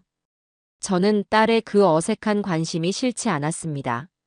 물론 아직 저 녀석이 오빠 내외와 한패라는 사실을 잊지는 않았지만 적어도 그녀의 마음속에서 작은 변화의 싹이 트고 있다는 것을 느낄 수 있었죠. 며칠 뒤 가게를 마감하고 집으로 돌아가려는데 기숙이가 제 뒤를 조용히 따라왔습니다. 그리고는 제 손을 꼭 잡으며 말하더군요. 엄마, 미안해. 뭐가 미안한데. 그냥 다. 엄마가 이렇게 즐겁게 일하는 모습, 나 처음 보는 것 같아. 엄마가 돈을 쓰는 게 아니라 진짜 행복을 찾은 것 같아서 그래서 미안해. 그동안 우리가 엄마를 너무 외롭게 만들었던 것 같아. 딸의 눈에서 굵은 눈물 방울이 뚝뚝 떨어졌습니다. 저는 아무 말 없이 딸의 등을 토닥여 주었습니다. 그래요. 이것만으로도 제 투자는 절반은 성공한 셈입니다. 돈으로는 절대 살 수 없는 자식의 진심 어린 사과 한마디를 얻었으니까요. 하지만 이걸로 끝낼 수는 없죠. 아직 정신 못 차린 아들 녀석과 그 교활한 며느리가 남아있으니까요. 그 녀석들에게는 눈물이 아니라 피눈물을 쏙 빼놓을 만한 더 강력한 한 방이 필요했습니다. 그리고 그 한 방을 날릴 기회는 생각보다 아주 빨리 찾아왔습니다. 딸 기숙이의 마음이 돌아선 것을 눈치챈 아들 내외는 이제 더 이상 기다릴 여유가 없다고 판단한 모양입니다. 그들의 찌질한 방해 공작은 드디어 클라이맥스를 향해 치닫기 시작했어요. 이번에 그들이 꾸민 계략은 이전과는 차원이 다른 아주 교활하고 악랄한 방법이었습니다. 바로 방송을 이용하는 것이었죠. 아들 녀석에게는 인터넷으로 개인 방송을 하는 지인이 하나 있었습니다. 주로 식당이나 가게들의 비리를 폭로하거나 자극적인 루머를 퍼뜨려 조회수를 올리는 질이 좋지 않은 유튜버였죠. 아들 내외는 그 유튜버를 섭외해 저희 가게를 망하게 할 음모를 꾸몄습니다. 착한 청년 사장님의 두 얼굴. 사실은 할머니의 전 재산을 노린 사기꾼이었다. 뭐 이런 식의 자극적인 제목으로 몰래카메라 방송을 기획한 겁니다. 손님으로 위장해 가게에 잠입한 뒤 미리 준비한 각본대로 저와 성수 총각을 악덕 업주와 사기꾼으로 몰아가려는 속셈이었죠. 이 모든 계획을 저는 어떻게 알았을까요? 바로 제 딸 기숙이 덕분이었습니다. 양심의 가책을 느낀 기숙이가 오빠 내외의 대화를 몰래 녹음해서 제게 가져온 겁니다. 엄마, 오빠랑 올케가 정말 미쳤나 봐. 이런 짓까지 꾸미고 있어. 엄마, 이 방송 나가면 우리 가게 정말 큰일 나는 거 아니야? 어떡해? 기숙이는 울먹이며 제게 녹음 파일을 들려주었습니다. 녹음 파일 속에서 제 아들과 며느리는 방송을 어떻게 조작할지에 대해 아주 신나게 떠들고 있었어요. 저는 그 내용을 들으며 분노하기보다는 오히려 웃음이 나왔습니다. 아이고, 이 어리석은 것들아. 니들 머리 꼭대기에는 이 늙은 엄마가 앉아 있단다. 저는 딸을 안심시켰습니다. 걱정 마라. 위기는 곧 기회라고 했어. 이건 하늘이 우리 가게를 전국구 스타로 만들어주려고 주신 기회야. 너는 그냥 아무것도 모르는 척 평소처럼 행동하기만 하면 돼. 저는 그들의 계획을 역이용하기로 마음먹었습니다. 이왕 판이 깔린 거 저도 배우가 되어 제대로 한번 놀아보기로 한 거죠. 방송 당일 가게 안은 평소와 다름없이 손님들로 붐볐습니다. 잠시 후 아들 녀석의 지인이라는 그 유튜버가 요란한 복장을 하고 카메라를 든 채 가게 안으로 들어왔습니다. 그는 자리에 앉자마자 카메라를 향해 떠들기 시작했어요. 네, 시청자 여러분. 김탐정의 진실폭로 김탐정입니다. 제가 오늘 제보를 하나 받고 이 시장 골목의 작은 국밥집에 찾아왔는데요. 이곳이 바로 순진한 할머니의 재산을 등쳐먹는 악랄한 청년 사장님이 운영하는 곳이라고 합니다. 과연 그 소문이 사실인지 오늘 제가 낱낱이 파헤쳐 보도록 하겠습니다. 그의 자극적인 멘트에 가게 안에 손님들이 술렁이기 시작했습니다. 저는 못 들은 척 주방에서 묵묵히 제 할 일만 하고 있었죠. 유튜버는 국밥을 주문하고는 음식을 나르는 성수 총각에게 일부러 시비를 걸기 시작했습니다. 사장님, 이 국밥 위생적으로 만든 거 맞아요? 고기 원산지는 어디고요? 이거 혹시 유통기한 지난 재료 쓰는 거 아니에요? 말도 안 되는 트집을 잡으며 성수 총각을 몰아세웠습니다. 성수 총각은 제게 미리 언지를 받은 대로 당황한 표정으로 어버버하며 제대로 대답을 못하는 연기를 펼쳤죠. 그게 아니고요, 손님. 저희는 매일 신선한 재료만. 됐고. 주방에서 일하시는 할머니는 누구세요? 가족이세요? 혹시 저 할머니 월급은 제대로 주고 일 시키는 겁니까? 유튜버는 이제 타겟을 저로 돌렸습니다. 저는 기다렸다는 듯 슬픈 표정을 지으며 주방에서 나왔습니다. 그리고는 유튜버의 카메라를 향해 하소연하듯 말하기 시작했죠. 아이고 선생님. 그런 거 물어보지 마세요. 우리 착한 박 사장이 난처해집니다. 할머니 괜찮습니다. 진실을 말씀해 주세요. 저 사장님이 할머니를 착취하고 있는 겁니까? 저는 눈물을 글썽이며 제 아들 내외가 짜놓은 각본대로 완벽한 연기를 펼쳤습니다. 착취는요, 무슨. 다 내가 좋아서 하는 일인데요. 내가 이 나이에 어디 가서 돈을 벌겠어요. 우리 박 사장이 걷어준 것만 해도 고맙죠. 그런데 내가 이 가게에 내 전 재산을 다 걸어서 우리 박 사장, 절대로 나를 배신하면 안 되는데 아이고 내 팔자야. 저는 일부러 전 재산이라는 단어를 강조하며 바닥에 주저앉아 대성통곡하는 연기를 했습니다. 제 신들린 연기에 가게 안은 순식간에 숙연해졌고 유튜버는 옳다구나 하는 표정으로 카메라를 제게 바싹 들이밀었죠. 그의 방송 채팅창은 저런 악마 같은 놈. 할머니 너무 불쌍해요. 같은 글들로 도배되고 있었습니다. 모든 것이 그들의 계획대로 흘러가는 듯 했습니다. 방송 말미 유튜버는 의기양양하게 카메라를 보며 클로징 멘트를 날렸습니다. 네, 시청자 여러분. 보셨습니까? 이 모든 것이 저 순진한 할머니의 재산을 노린 저 파렴치한 청년 사장의 사기극이었습니다. 경찰에 신고해서 저런 악덕 업주는 바로 그 순간이었습니다. 저는 울음을 뚝 그치고 자리에서 벌떡 일어났습니다. 그리고는 유튜버의 손에 들려있던 마이크를 낚아채 온 가게가 떠나가라 외쳤습니다. 맞아요. 여러분, 이 모든 건 사기극입니다. 하지만 그 사기극의 주인공은 우리 박 사장이 아니라 바로 제 아들 김기태와 며느리 우서희가 제 유산을 노리고 꾸민 더러운 사기극입니다. 제 선언의 가게 안의 모든 사람들과 방송을 보던 수만 명의 시청자들이 충격에 빠졌습니다.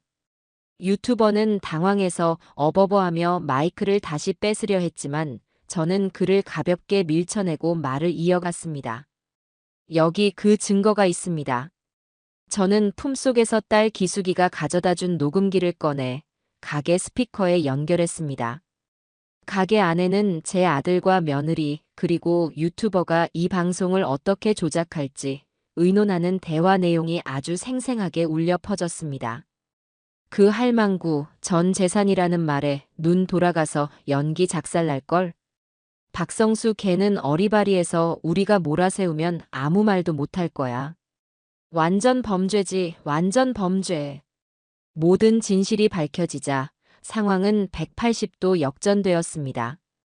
유튜버의 얼굴은 사색이 되었고 가게 안의 손님들은 분노의 차그를 향해 야유를 퍼부었습니다. 방송 채팅창은 그야말로 폭발 직전이었죠. 대박. 역대급 반전 드라마다. 아들이랑 며느리가 쓰레기네. 김탐정 저놈 채널 폐쇄시켜라. 할머니 연기 신들렸다. 연기 대상 드려야 함. 저는 마지막으로 카메라를 정면으로 응시하며 이 모든 상황을 집에서 지켜보고 있을 제 아들 내외에게 마지막 경고를 날렸습니다. 보고 있니 기태야 서희야.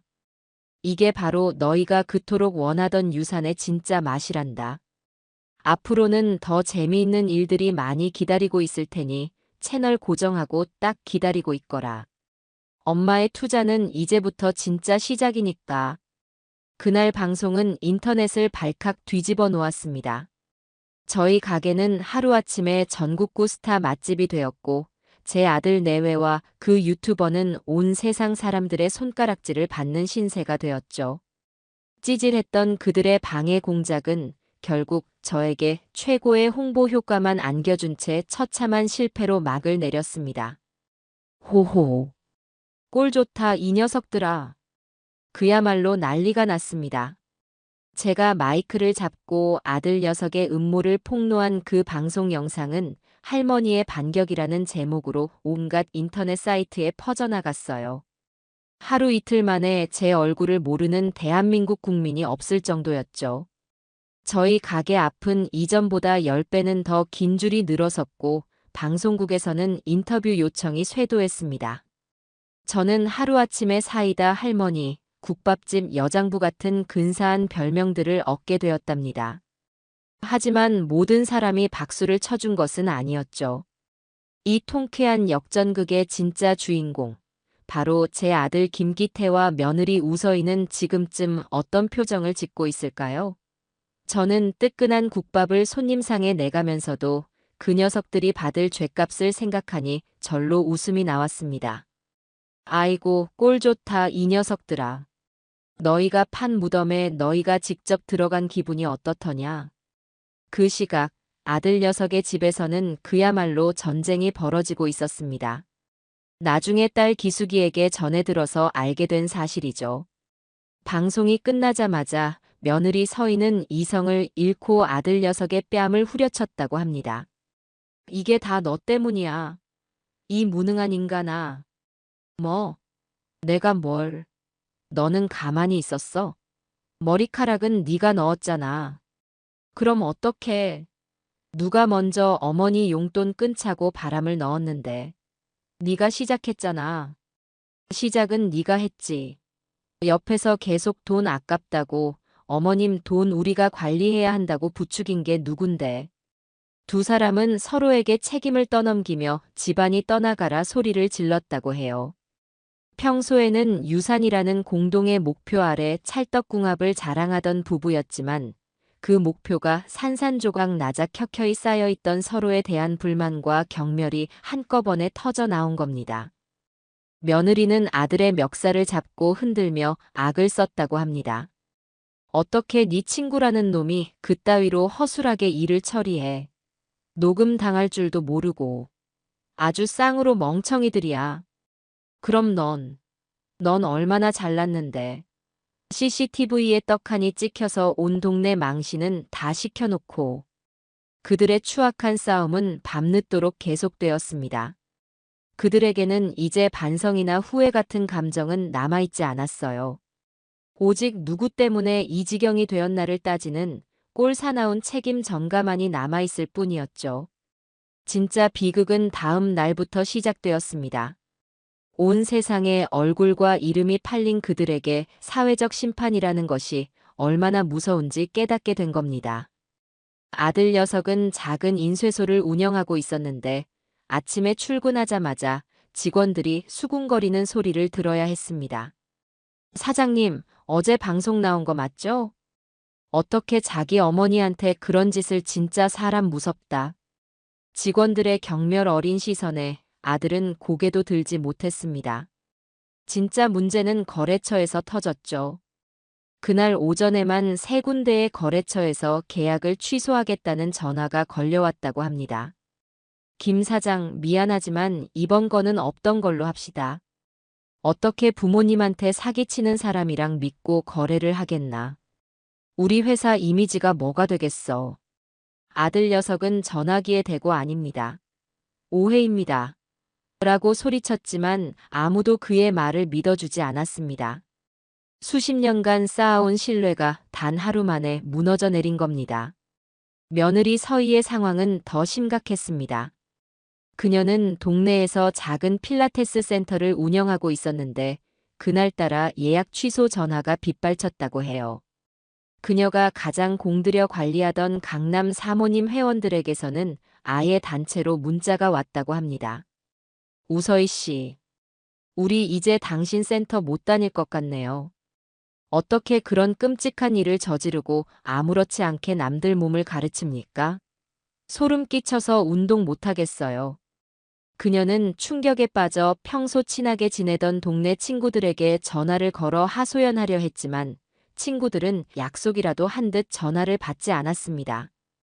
그녀는 하루아침에 동네에서 가장 유명한 불효녀이자 사기꾼으로 낙인 찍혀 완벽하게 고립되고 만 겁니다.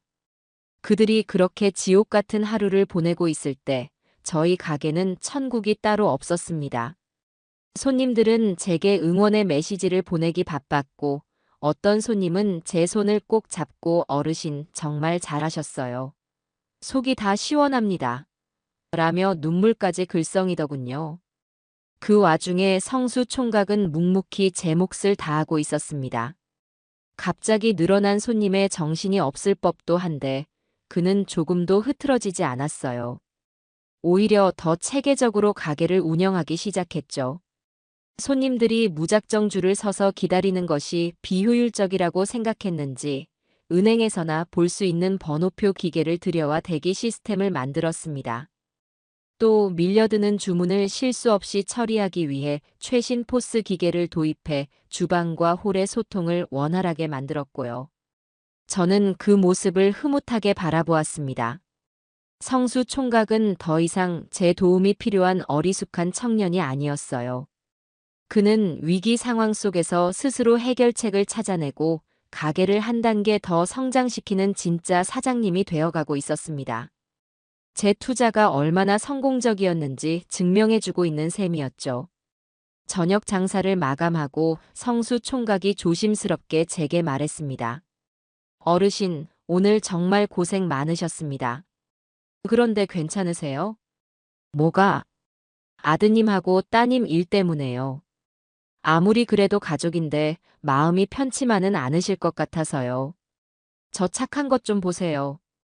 자기 가게를 망하게 하려고 했던 사람들을 오히려 걱정하고 있는 겁니다. 저는 그런 성수 총각의 어깨를 툭 치며 웃었습니다. 신경 쓰지 마. 그 녀석들은 지금 아주 비싼 인생 수업을 받고 있는 중이니까. 자기가 흘린 눈물이 얼마나 짜고 남의 눈에 흐르는 눈물이 얼마나 뜨거운지 직접 겪어봐야 정신을 차리지. 나는 괜찮다. 오히려 아주 속이 시원해. 저는 정말 괜찮았습니다. 자식들이 망해가는 모습에 마음이 아프기보다는 그들이 드디어 헛된 욕심의 대가를 치르고 있다는 사실에 안도감이 들었으니까요. 그날 밤 저는 잠자리에 들기 전에 통장을 확인했습니다. 오늘 하루 매출액이 찍힌 숫자를 보니 제 입이 떡 벌어졌어요. 제 평생 만져본 적 없는 큰 돈이었습니다. 저는 통장을 보며 혼잣말을 했습니다. 영감, 보고 있어? 당신 없이 내가 홀로 키운 저 자식 놈들이 내 등에 칼을 꽂았지만 나 이렇게 꿋꿋하게 잘 버티고 있어. 아니, 오히려 더 잘 살고 있지. 당신이 남겨준 유산, 내가 아주 멋지게 한번 불려볼 테니 하늘에서 잘 지켜봐줘. 제 아들과 며느리의 관계에 생긴 균열은 이제 시작에 불과했습니다. 그들의 삶을 지탱해주던 유산이라는 허황된 꿈이 사라지자 그들의 삶은 모래성처럼 힘없이 무너져 내리기 시작한 겁니다. 그리고 저는 그 모래성을 더 확실하게 무너뜨릴 다음 계획을 이미 세워두고 있었죠. 가게는 그야말로 대박이 났습니다. 인터넷 방송의 여파는 생각보다 훨씬 더 강력했어요. 저희 가게는 이제 동네 맛집이 아니라 전주에 오면 꼭 들러야 하는 관광 명소가 되었습니다. 주말이면 서울, 부산, 심지어 제주도에서까지 소문을 듣고 찾아오는 손님들로 가게 앞은 인산인해를 이루었죠. 저는 눈코 뜰 새 없이 바빴지만 제 인생에서 지금처럼 활기차고 즐거운 순간은 없었습니다. 가게가 안정적인 궤도에 오르자 저는 더 큰 그림을 그리기 시작했습니다. 이 작은 가게 하나에 만족할 제가 아니었죠. 어느 날 저녁 가게 마감을 하고 성수 총각과 단둘이 앉아 뜨끈한 국밥을 먹으며 제가 먼저 운을 뗐습니다. 성수 총각. 네, 어르신. 이제 회장님이라고 부르겠습니다. 아이고, 닭살 돋는다. 그냥 하던 대로 해. 그나저나 우리 가게가 이렇게 잘 되는데 이대로 괜찮은 걸까? 제 뜬금없는 질문에 성수 총각은 의아한 표정을 지었습니다. 네, 잘 되는데 뭐가 문제라도 있으세요? 문제는 없지. 근데 말이야, 이 맛있는 국밥을 우리만 먹고 있는 게 좀 아깝지 않아? 서울 사람도 부산 사람도 자기 동네에서 우리 국밥을 먹을 수 있으면 얼마나 좋겠어. 그제야 성수 총각은 제 말의 의미를 알아차리고 눈을 반짝였습니다. 어르신, 혹시 프랜차이즈 사업을 생각하고 계신 거예요? 그래. 바로 그거야. 성순의 국밥을 전국 어디서나 맛볼 수 있는 대한민국 대표 국밥 브랜드로 한번 만들어 보는 거야. 어때? 생각만 해도 가슴 뛰지 않아? 제 야심찬 계획에 성수 총각은 입을 다물지 못했습니다. 그는 잠시 흥분한 듯 보였지만 이내 현실적인 고민을 털어놓았죠. 정말 멋진 생각입니다, 어르신. 하지만 프랜차이즈 사업은 돈이 정말 많이 들 텐데요. 지금 우리가 가진 돈으로는 어림도 없을 겁니다. 공장도 지어야 하고 물류 시스템도 갖춰야 하고요. 돈 걱정은 내가 알아서 해. 총각은 어떻게 하면 우리 국밥의 맛을 전국 모든 지점에서 똑같이 유지할 수 있을지 그 시스템을 만드는 데만 집중해. 우리 둘이 힘을 합치면 못할 게 뭐가 있겠어. 저는 성수 총각을 사장이 아닌 저의 든든한 사업 파트너로 대우하며 함께 미래를 그리기 시작했습니다. 그날 이후 저희는 밤낮으로 머리를 맞대고 사업 계획을 세웠습니다. 성수 총각은 젊은 사람답게 인터넷으로 온갖 자료를 찾아보고 유명 프랜차이즈 본사들을 직접 찾아가 자문을 구하기도 했습니다. 저는 제 평생의 장사 경험을 바탕으로 현실적인 조언을 아끼지 않았죠. 하지만 성수 총각의 말대로 가장 큰 문제는 역시 돈이었습니다. 프랜차이즈 사업을 시작하기 위한 초기 자본은 저희가 생각했던 것보다 훨씬 더 큰 금액이었어요. 가게를 확장하고 남은 돈과 그동안 벌어들인 수익을 모두 합쳐도 턱없이 부족했죠. 며칠을 고민하던 저는 마침내 마지막 결단을 내렸습니다. 제 인생의 마지막 보루이자 제 자식 놈들이 그토록 탐내던 바로 그것을 처분하기로 마음먹은 겁니다. 다음 날, 저는 성수 총각에게 가게를 잠시 맡기고 홀로 서울로 향했습니다. 제 목적지는 강남의 한 부동산 중개소였어요. 어서 오세요, 사모님. 어떤 집을 찾으세요? 아니, 집을 팔려고요. 강남구 대치동에 있는 아파트인데. 제가 아파트 주소를 말하자 부동산 중개인의 눈이 휘둥그레졌습니다. 그곳은 소위 말하는 노른자 땅에 위치한 부르는 게 값인 비싼 아파트였기 때문이죠. 그 아파트는 남편과 제가 평생 땀 흘려번 돈으로 장만한 저희 부부의 역사가 고스란히 담긴 집이었습니다. 제 자식 놈들이 태어나고 자란 곳이기도 했고요. 그래서 그 녀석들은 이 아파트가 당연히 자기들 차지가 될 거라고 철석같이 믿고 있었던 겁니다. 사모님, 정말 이 아파트를 파시려고요? 요즘 시세가 어마어마한데. 자녀분들이랑은 상의가 되신 겁니까? 중개인은 혹시 제가 나이든 노인이라 사기를 당하는 건 아닌지 걱정스러운 눈치였습니다. 저는 그를 보며 빙그레 웃었습니다. 내 집 내가 파는데 누구랑 상의를 해요. 당장 팔아주세요. 금매로 내놓을 테니 시세보다 조금 싸게 내놔도 괜찮습니다. 제 단호한 태도에 중개인은 더 이상 아무 말도 하지 못하고 매매 계약서를 준비했습니다. 계약서에 제 이름을 쓰고 도장을 찍는 순간 시원섭섭한 감정이 밀려왔습니다. 하지만 후회는 없었어요. 썩어 없어질 추억에 얽매여 있느니 그 돈으로 새로운 미래를 사는 편이 훨씬 더 현명한 선택이라고 생각했으니까요. 집으로 돌아오는 길에 저는 스마트폰을 꺼내 가족단체 대화방에 짧은 메시지 하나를 남겼습니다. 제가 그 대화방에 글을 남긴 것은 처음이었죠. 사진 아파트 매매 계약서. 이 아파트는 이제 성순의 국밥 프랜차이즈 사업의 소중한 종잣돈이 될 예정이다. 너희들 어린 시절 추억이 담긴 곳이니 마지막 인사는 하게 해주는 거다. 제 메시지가 올라가자마자 1분도 채 되지 않아 아들 녀석에게서 전화가 걸려왔습니다. 그의 목소리는 거의 비명에 가까웠어요. 어머니, 지금 이게 무슨 소리예요? 아파트를 팔다니요. 저희랑 상의도 없이 어떻게 그런 결정을 하실 수가 있어요? 내가 왜 너랑 상의를 해야 하지? 내 집인데. 어머니, 거긴 저희 집이기도 하잖아요. 저희가 태어나고 자란 곳이라고요.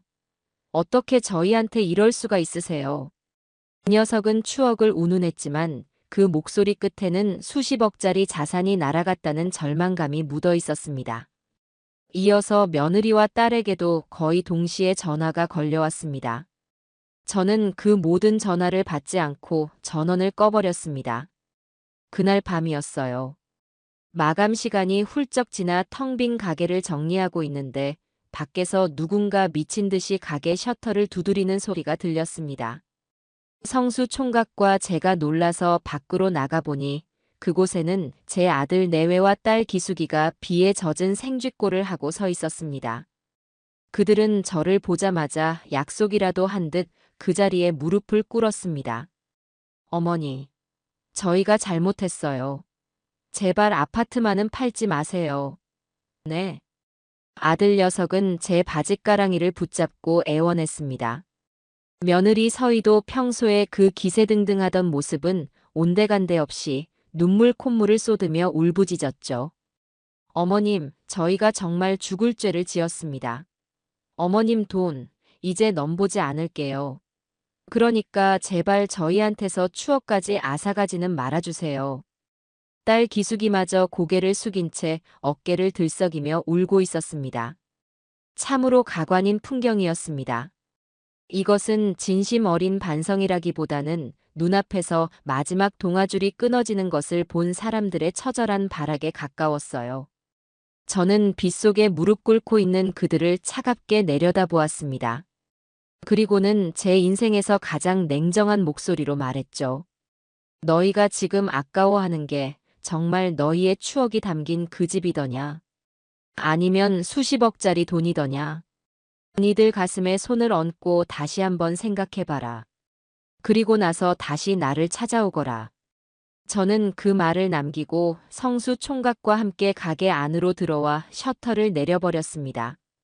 밖에서는 한참 동안 그들의 울음소리가 들려왔지만 저는 조금도 마음이 흔들리지 않았습니다.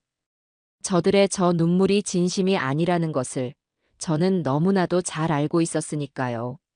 아파트 매각 소식에 자식들이 보인 반응은 제 예상과 한치의 오차도 없었습니다.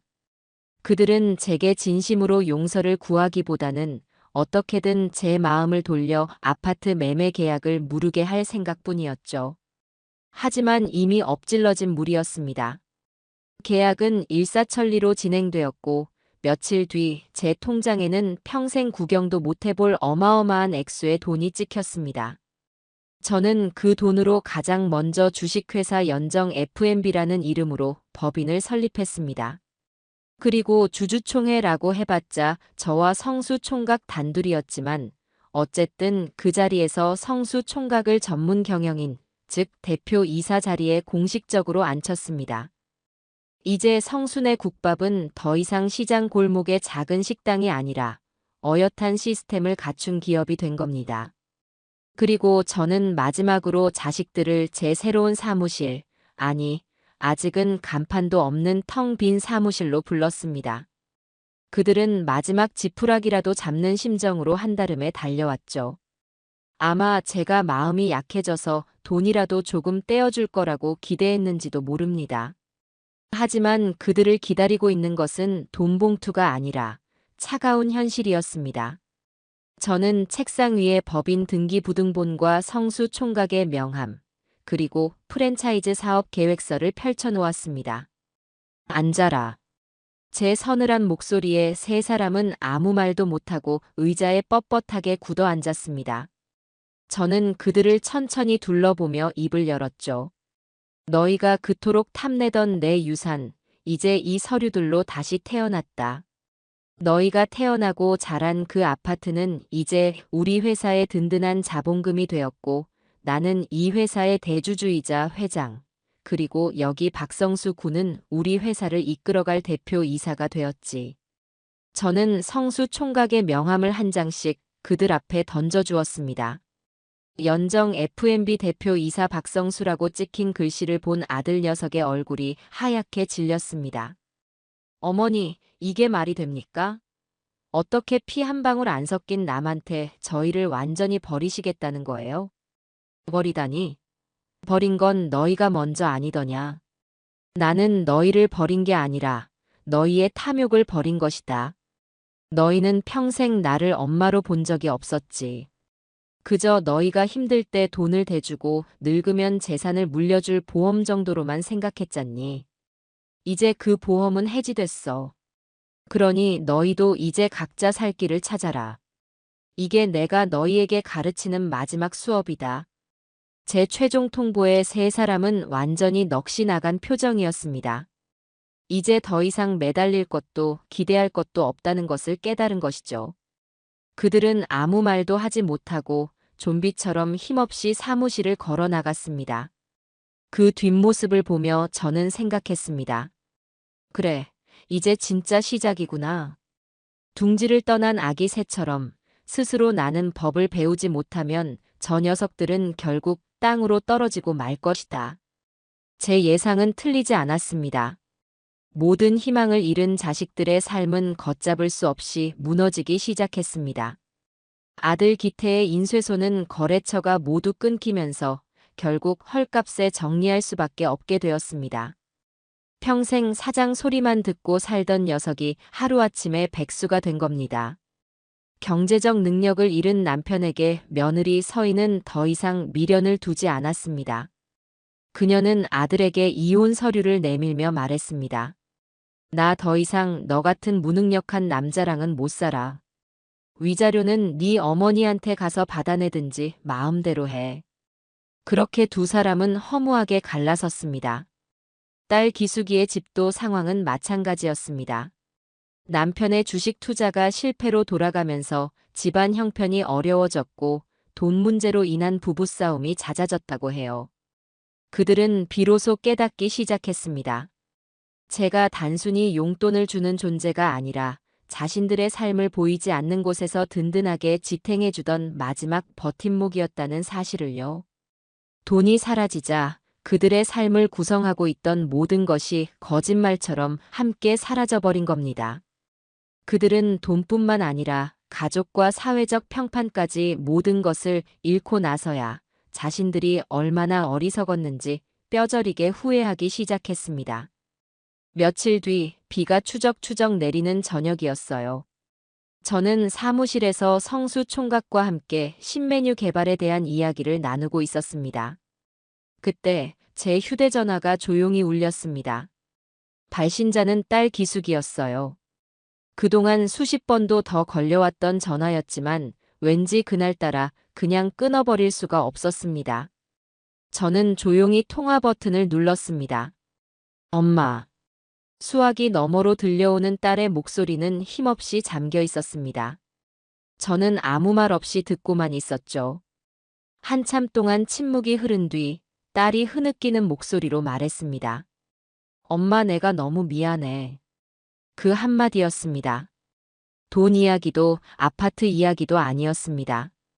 그저 미안하다는 그 한마디. 엄마가 얼마나 외로웠을지, 엄마가 얼마나 힘들었을지.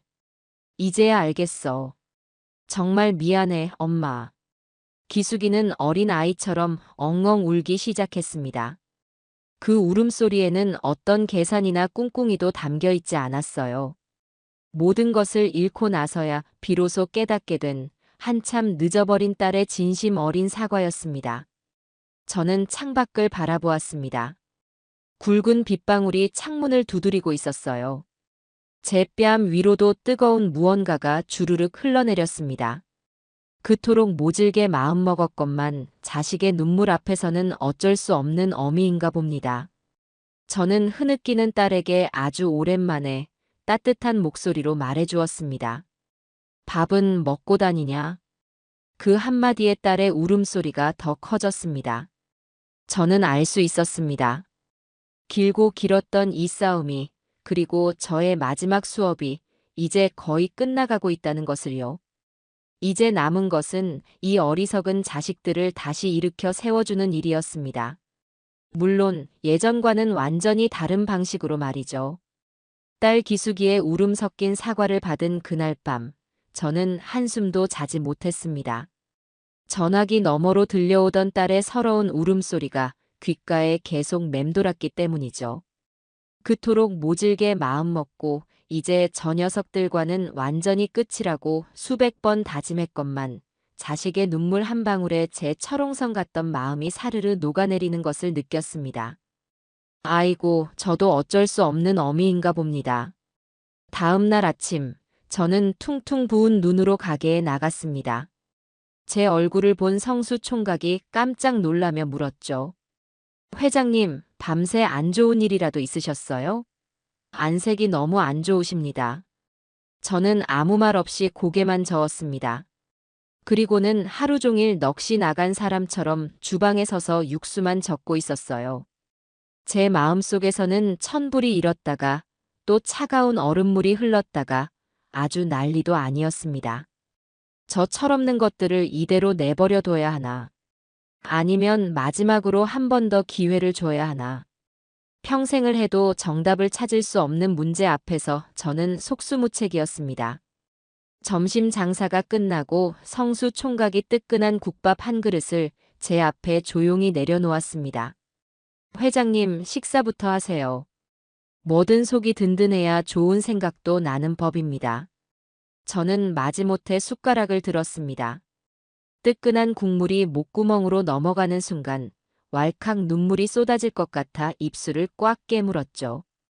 그런 저를 가만히 지켜보던 성수 총각이 조심스럽게 입을 열었습니다.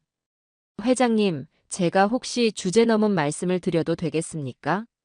뭔데 그러냐? 말해봐. 저희가 곧 프랜차이즈 1호점을 열지 않습니까? 그런데 새 지점을 열려면 믿고 맡길 만한 사람이 필요합니다. 아무리 시스템이 좋아도 결국 가게를 운영하는 건 사람의 마음이니까요.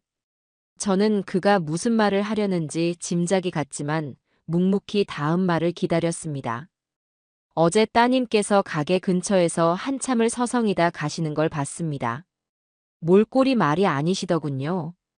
그리고 사실 며칠 전에는 기태 형님께서도 멀리서 가게만 쳐다보고 가시는 걸 봤습니다. 성수 총각은 잠시 말을 고르더니 아주 어려운 이야기를 꺼냈습니다. 회장님께서 어떤 심정이신지 제가 감히 다 헤아릴 수는 없습니다. 저한테는 평생 갚아도 모자랄 은인이신 회장님의 마음에 상처를 낸 사람들이니까요. 하지만 그래도 가족이지 않습니까? 망가진 자식들 때문에 평생 마음에 짐을 지고 사실 바에야 차라리 회장님 눈앞에 두고 사람을 한번 만들어 보시는 건 어떻겠습니까? 그의 말은 제 가슴을 후벼 파는 것 같았습니다. 새로 여는 직영점에 점장이나 직원이 필요합니다. 물론 아무나 앉힐 수는 없겠죠. 하지만 바닥부터 시작할 기회라도 한번 주시는 건 어떨까 싶어서요. 저를 믿고 이 가게를 맡겨주셨듯이 회장님의 자제분들도 한번 믿고 기회를 주시는 겁니다. 물론 제 밑에서 아주 혹독하게 일을 배워야 한다는 조건으로요. 성수 총각의 제안은 정말 뜻밖이었습니다. 자기 가게를 망하게 하려 했던 원수 같은 사람들에게 일자리를 주자니요.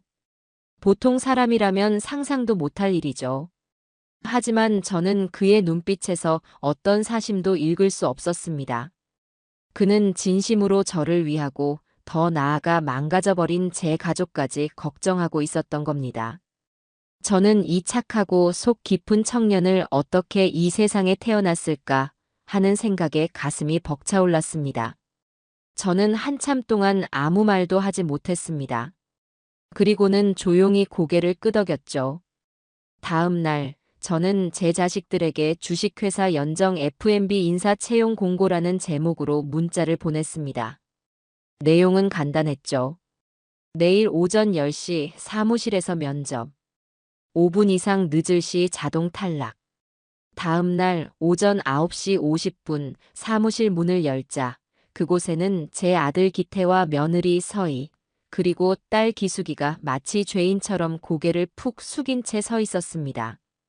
며칠 사이에 얼마나 고생을 했는지 세 사람 모두 얼굴이 반쪽이 되어 있었고 행색도 말이 아니었죠. 특히 며느리 서희는 평소에 그 화려하던 모습은 온데간데 없이 수수한 옷차림에 화장기 없는 얼굴이었습니다. 저는 제 책상에 앉아 그들을 차갑게 쏘아보았습니다. 제 옆에는 배석 면접관 자격으로 성수 총각이 굳은 표정으로 앉아 있었고요. 다들 시간은 잘 맞춰왔네. 그럼 면접을 시작하지. 제 말에 세 사람은 허리를 굽혀 인사를 하고는 책상 앞 의자에 쭈뼛거리며 앉았습니다. 한동안 사무실에는 숨막히는 침묵만이 흘렀습니다. 저는 서류를 뒤적이는 척하며 그들의 표정을 살폈어요. 세 사람 모두 잔뜩 긴장해서 손만 만지작거리고 있었죠. 첫 번째 질문이다. 왜 이 회사에서, 아니, 이 국밥집에서 일하고 싶지? 각자 대답해봐. 김기태부터. 제 지목에 아들 녀석이 화들짝 놀라며 자리에서 벌떡 일어났습니다. 저는. 그 녀석은 한참을 우물쭈물하더니 이내 결심한 듯 입을 열었습니다. 돈을 벌고 싶습니다.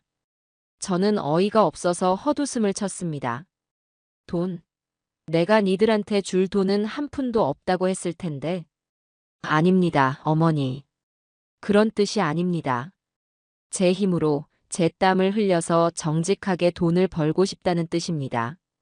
제가 평생 사장 소리만 듣고 살았지 제 손으로 직접 무언가를 해서 돈을 벌어본 적이 없더군요. 바닥부터 다시 시작해서 땀의 가치가 뭔지 배우고 싶습니다. 그리고 어머니께 진심으로 용서받고 싶습니다. 아들의 목소리는 떨리고 있었지만 그 눈빛만큼은 진심이었습니다. 저는 아무런 평가도 하지 않고 다음 사람을 지목했습니다. 다음, 우서희. 며느리는 자리에서 일어나 저를 똑바로 쳐다보지도 못하고 고개를 숙인 채 말했습니다. 저는 속죄하고 싶습니다. 제가 어머님과 이 가게에 얼마나 큰 잘못을 저질렀는지 뼈저리게 깨달았습니다. 평생을 편하게만 살려고 했던 제 자신이 너무나 부끄럽습니다. 설거지든 청소든 이 가게에서 가장 힘들고 굳은 일부터 시켜주십시오. 제 잘못을 씻을 기회를 한 번만 주십시오, 어머님. 그녀의 목소리 역시 진심이었습니다. 마지막으로 저는 딸 기숙이를 바라보았습니다. 김기숙, 너는? 딸은 이미 눈가가 붉어져 있었습니다. 저는 그냥 엄마 옆에 있고 싶어요. 돈을 벌지 못해도 괜찮고 매일 혼나도 괜찮아요. 그냥 제가 망쳐버린 엄마의 시간을 조금이라도 되돌려드리고 싶어요. 엄마가 웃는 모습을 다시 보고 싶어요. 딸의 대답에 제 마음이 울컥했습니다. 하지만 저는 애써 표정을 감추고 마지막 질문을 던졌습니다. 좋다. 그럼 마지막 질문. 만약 너희를 채용한다면 받고 싶은 월급은 얼마지? 제 질문에 세 사람은 서로의 눈치만 살필 뿐 아무도 선뜻 대답하지 못했습니다. 그때 아들 녀석이 조심스럽게 입을 열었습니다. 저희는 월급을 받을 자격이 없습니다. 뭐라고? 저희는 돈을 받으러 온 게 아닙니다. 기회를 얻으러 온 겁니다. 저희에게 주실 월급이 있다면 차라리 저희 때문에 피해를 본 가게에 재투자해 주십시오. 저희는 그저 이 가게에서 일하며 먹고 잘 곳만 주신다면 그것만으로도 감사할 따름입니다. 아들의 대답에 며느리와 딸도 고개를 힘차게 끄덕였습니다. 저는 그제야 딱딱하게 굳어있던 얼굴을 풀고 희미한 미소를 지었습니다. 제 마지막 시험에 이 어리석은 자식들이 드디어 정답을 맞힌 겁니다. 좋다.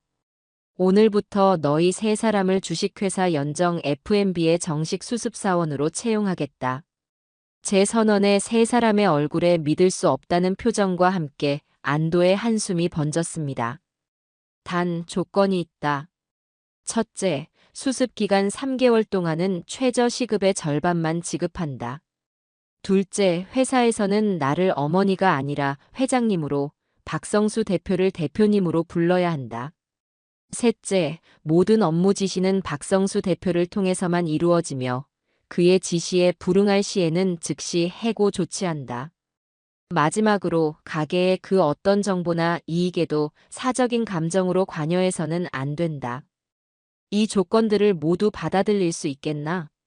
네, 받아들이겠습니다. 세 사람은 마치 군인처럼 우렁차게 대답했습니다.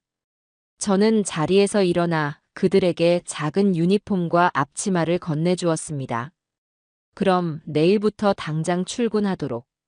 지각하지 말고. 유니폼을 받아든 세 사람은 감격에 겨워 한참 동안 고개를 숙이고 있었습니다. 저는 그 모습을 말없이 지켜보다가 조용히 사무실을 나왔습니다. 복잡했던 마음이 조금은 가벼워진 기분이었어요. 물론 저 녀석들이 하루아침에 달라지리라고는 기대하지 않습니다. 하지만 적어도 변화의 첫걸음을 뗄 기회는 준 셈입니다. 부디 이 마지막 기회를 저 녀석들이 제 발로 뻥 차버리는 어리석은 짓은 하지 않기를 바랄 뿐이었죠. 그렇게 저희 가족의 서툴고 어색한 두 번째 이야기가 시작되고 있었습니다. 다음 날 아침 동이 트기도 전인 이른 새벽이었습니다. 제가 가게 문을 열려고 하는데 문 앞에 쭈그려 앉아 꾸벅꾸벅 졸고 있는 세 사람이 보였습니다. 바로 제 아들 내외와 딸이었죠. 지각하지 말라는 제 말을 허투루 듣지 않고 아예 가게 앞에서 밤을 새울 기세로 기다리고 있었던 모양입니다. 그 모습에 헛웃음이 나오면서도 한편으로는 마음 한구석이 짠해졌습니다. 여기서 뭐 하는 거냐? 감기 걸릴 일 있나? 제 목소리에 세 사람은 화들짝 놀라며 벌떡 일어났습니다. 회장님, 오셨습니까? 들어가자. 오늘부터 할 일이 태산이다. 그렇게 그들의 첫 출근 날이 밝았습니다. 저는 세 사람을 불러 모아 박성수 대표와 함께 각자의 업무를 배정했습니다. 김기태 씨. 박 대표가 제 아들을 부르자 녀석이 군기가 바짝 든 목소리로 대답했습니다. 네, 대표님. 김기태 씨는 오늘부터 배달 및 식자재 관리 업무를 담당하게 될 겁니다. 우리 가게는 이제 배달 주문도 받기 시작했습니다. 저기 있는 배달용 스쿠터 보이죠? 오늘 하루 동안 관내 질의를 완벽하게 숙지하고 오후부터는 직접 배달을 나가도록 하세요. 평생 남에게 운전을 시키면 시켰지 직접 오토바이를 몰아본 적도 없는 아들 녀석의 얼굴이 순간 하얗게 질렸습니다. 하지만 그는 곧바로 표정을 바로잡고 씩씩하게 대답했죠. 네. 알겠습니다, 대표님. 그리고 우서희 씨와 김기숙 씨. 이번에는 며느리와 딸이 긴장한 표정으로 대답했습니다. 네, 대표님. 두 분은 주방 업무를 맡게 될 겁니다. 우서희 씨는 설거지와 주방 청소를, 김기숙 씨는 식자재 준비 및 홀 서빙 보조를 담당해 주세요. 주방 일은 위생이 생명입니다. 작은 실수 하나 용납하지 않을 테니 각오 단단히 하시는 게 좋을 겁니다. 네, 명심하겠습니다. 그렇게 세 사람은 각자 자신의 일터로 흩어졌습니다. 저는 주방 한쪽에 의자를 놓고 앉아 팔짱을 낀 채 그들의 일거수일투족을 매의 눈으로 지켜보았죠.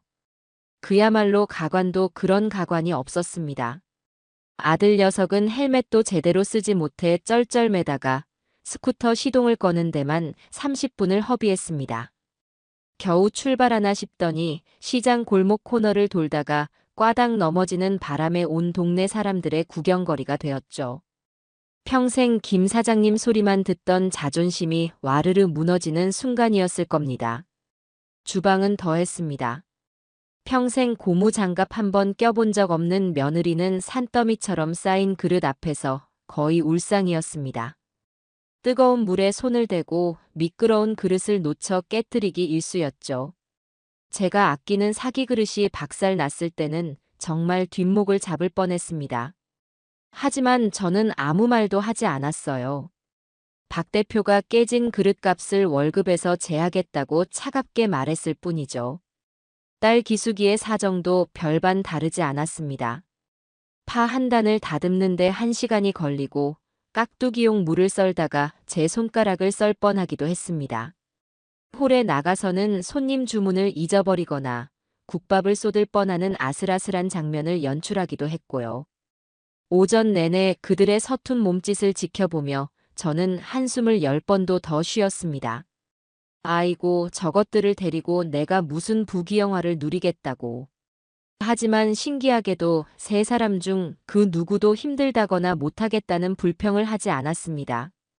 실수를 하면 서로를 탓하는 대신 죄송합니다를 연발했고 넘어져도 다시 일어나고 그릇을 깨면 묵묵히 쓸어 담았습니다.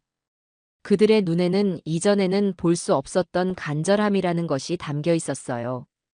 점심 장사가 끝나고 세 사람은 파김치가 되어 주방 구석에 주저앉았습니다. 온몸이 땀으로 흠뻑 젖어 있었고 얼굴은 지쳐서 말이 아니었죠. 그때 박 대표가 그들에게 차가운 물 한 잔씩을 건넸습니다. 첫날이라 힘들 겁니다. 하지만 내일은 더 힘들 거고 모레는 더더욱 힘들 겁니다. 버티지 못할 것 같으면 지금이라도 그만두십시오. 어설픈 동정심으로 받아줄 생각은 추호도 없으니까요. 박 대표의 냉정한 말에 세 사람은 오히려 정신이 번쩍 드는 듯 벌떡 일어나 남은 오후 일을 준비하기 시작했습니다.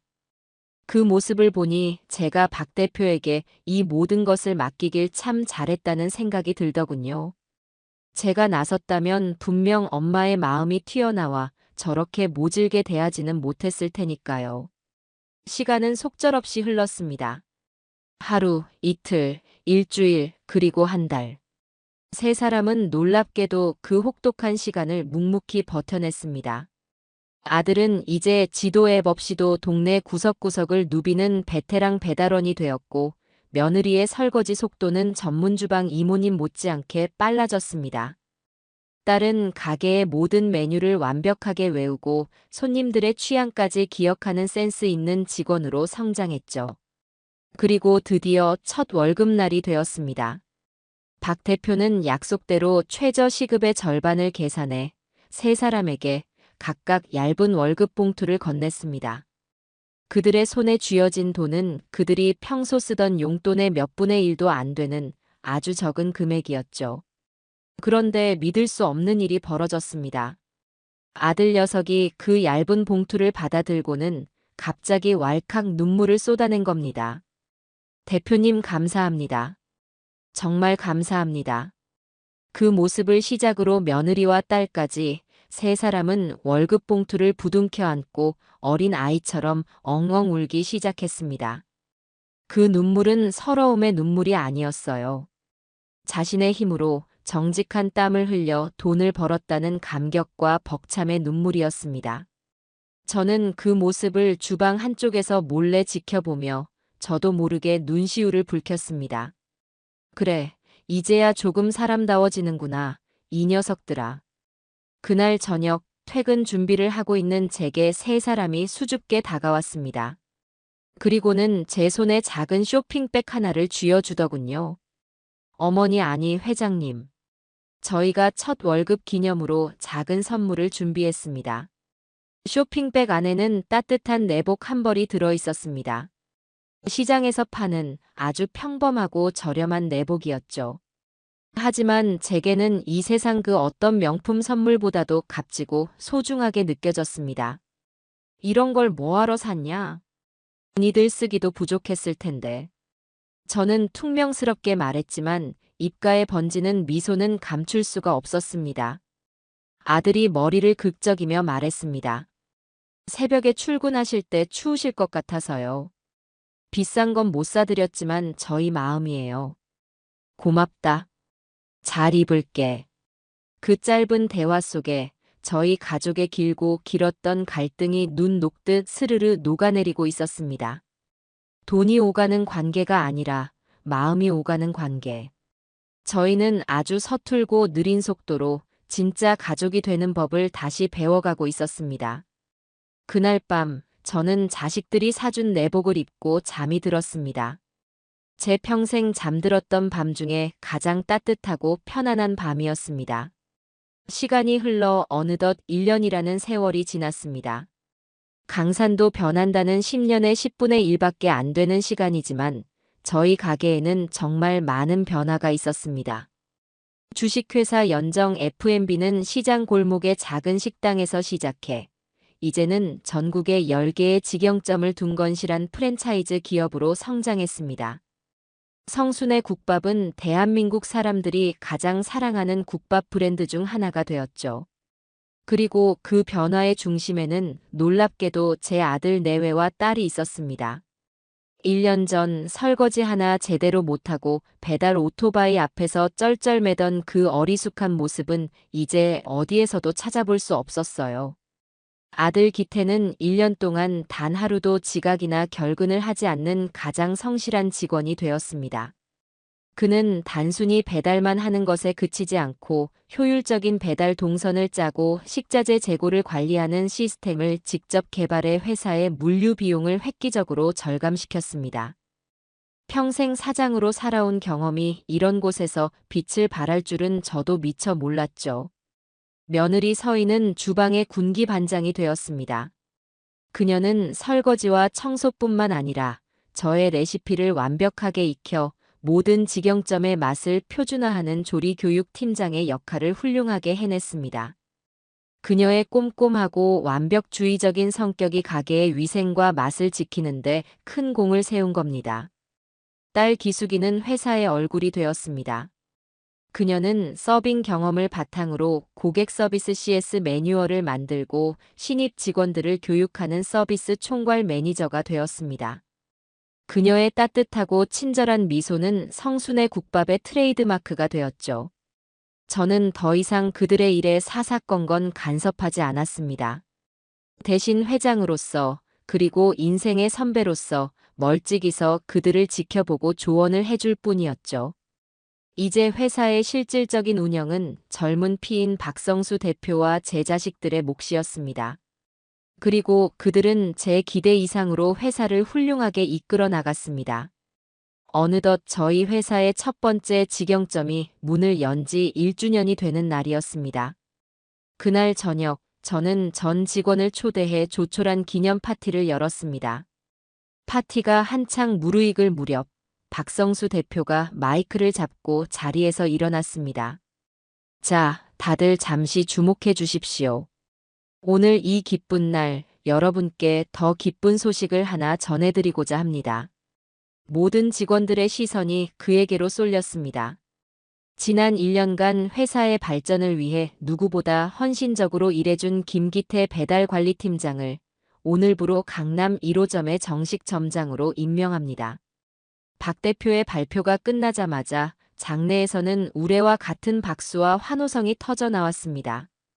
아들 녀석은 믿을 수 없다는 표정으로 그 자리에 얼어붙어 있었죠.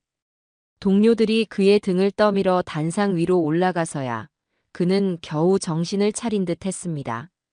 아들은 마이크를 건네받고도 한참 동안 아무 말도 하지 못했습니다.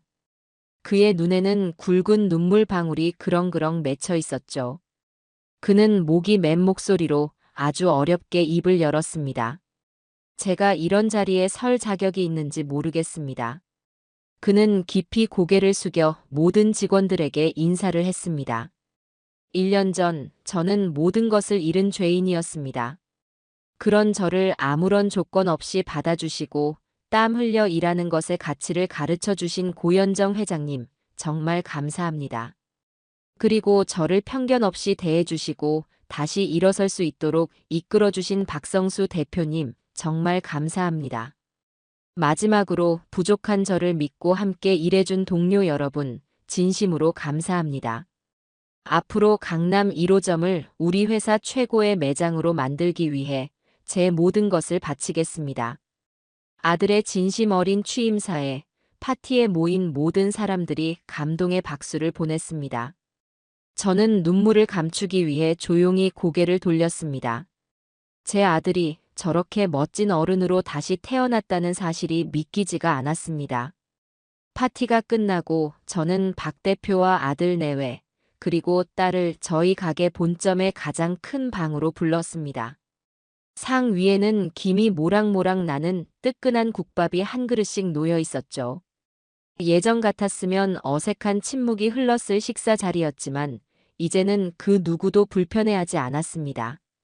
어머니, 아니 회장님. 국밥 맛이 오늘따라 더 좋은데요. 아들이 어색하게 농담을 건네자 며느리가 핀잔을 주었습니다. 당신이 오늘 기분이 좋아서 그런 거겠지. 점장님. 아, 점장님 소리는 좀 어색한데. 모두가 그 모습에 한바탕 크게 웃었습니다. 저희는 그렇게 오랫동안, 아주 오랫동안 못다한 이야기를 나누며 웃음꽃을 피웠습니다. 돈 이야기나 유산 이야기는 그 누구의 입에서도 나오지 않았어요. 그저 서로의 건강을 묻고 아이들의 안부를 걱정하는 세상에서 가장 평범하지만 가장 따뜻한 가족의 저녁 식사였습니다. 저는 활기차게 일하는 자식들과 그들의 곁을 든든하게 지켜주는 박성수 대표를 번갈아 바라보았습니다. 그리고 문득 깨달았죠. 제가 그토록 지키고 불리고자 했던 제 유산이 무엇이었는지를요. 제가 자식들에게 물려준 진짜 유산은 통장에 찍힌 돈의 액수나 강남의 아파트가 아니었습니다. 그것은 바로 스스로의 힘으로 당당하게 일어서는 법, 정직한 땀의 가치를 아는 마음, 그리고 어려울 때 서로에게 기댈 수 있는 가족이라는 울타리 그 자체였습니다. 돈은 그 모든 것을 가르치기 위한 쓰디쓴 회초리에 불과했던 것이죠. 저의 길고 길었던 유산 투자기는 그렇게 우리 가족 모두를 살리고 모두를 성장시킨 최고의 투자로 막을 내렸습니다. 이제 저는 더 이상 외롭지 않습니다. 제 곁에는 그 누구보다 든든한 동업자들이자 세상에서 가장 사랑하는 제 가족이 함께 있으니까요. 제 인생 2막은 이제부터가 진짜 시작입니다.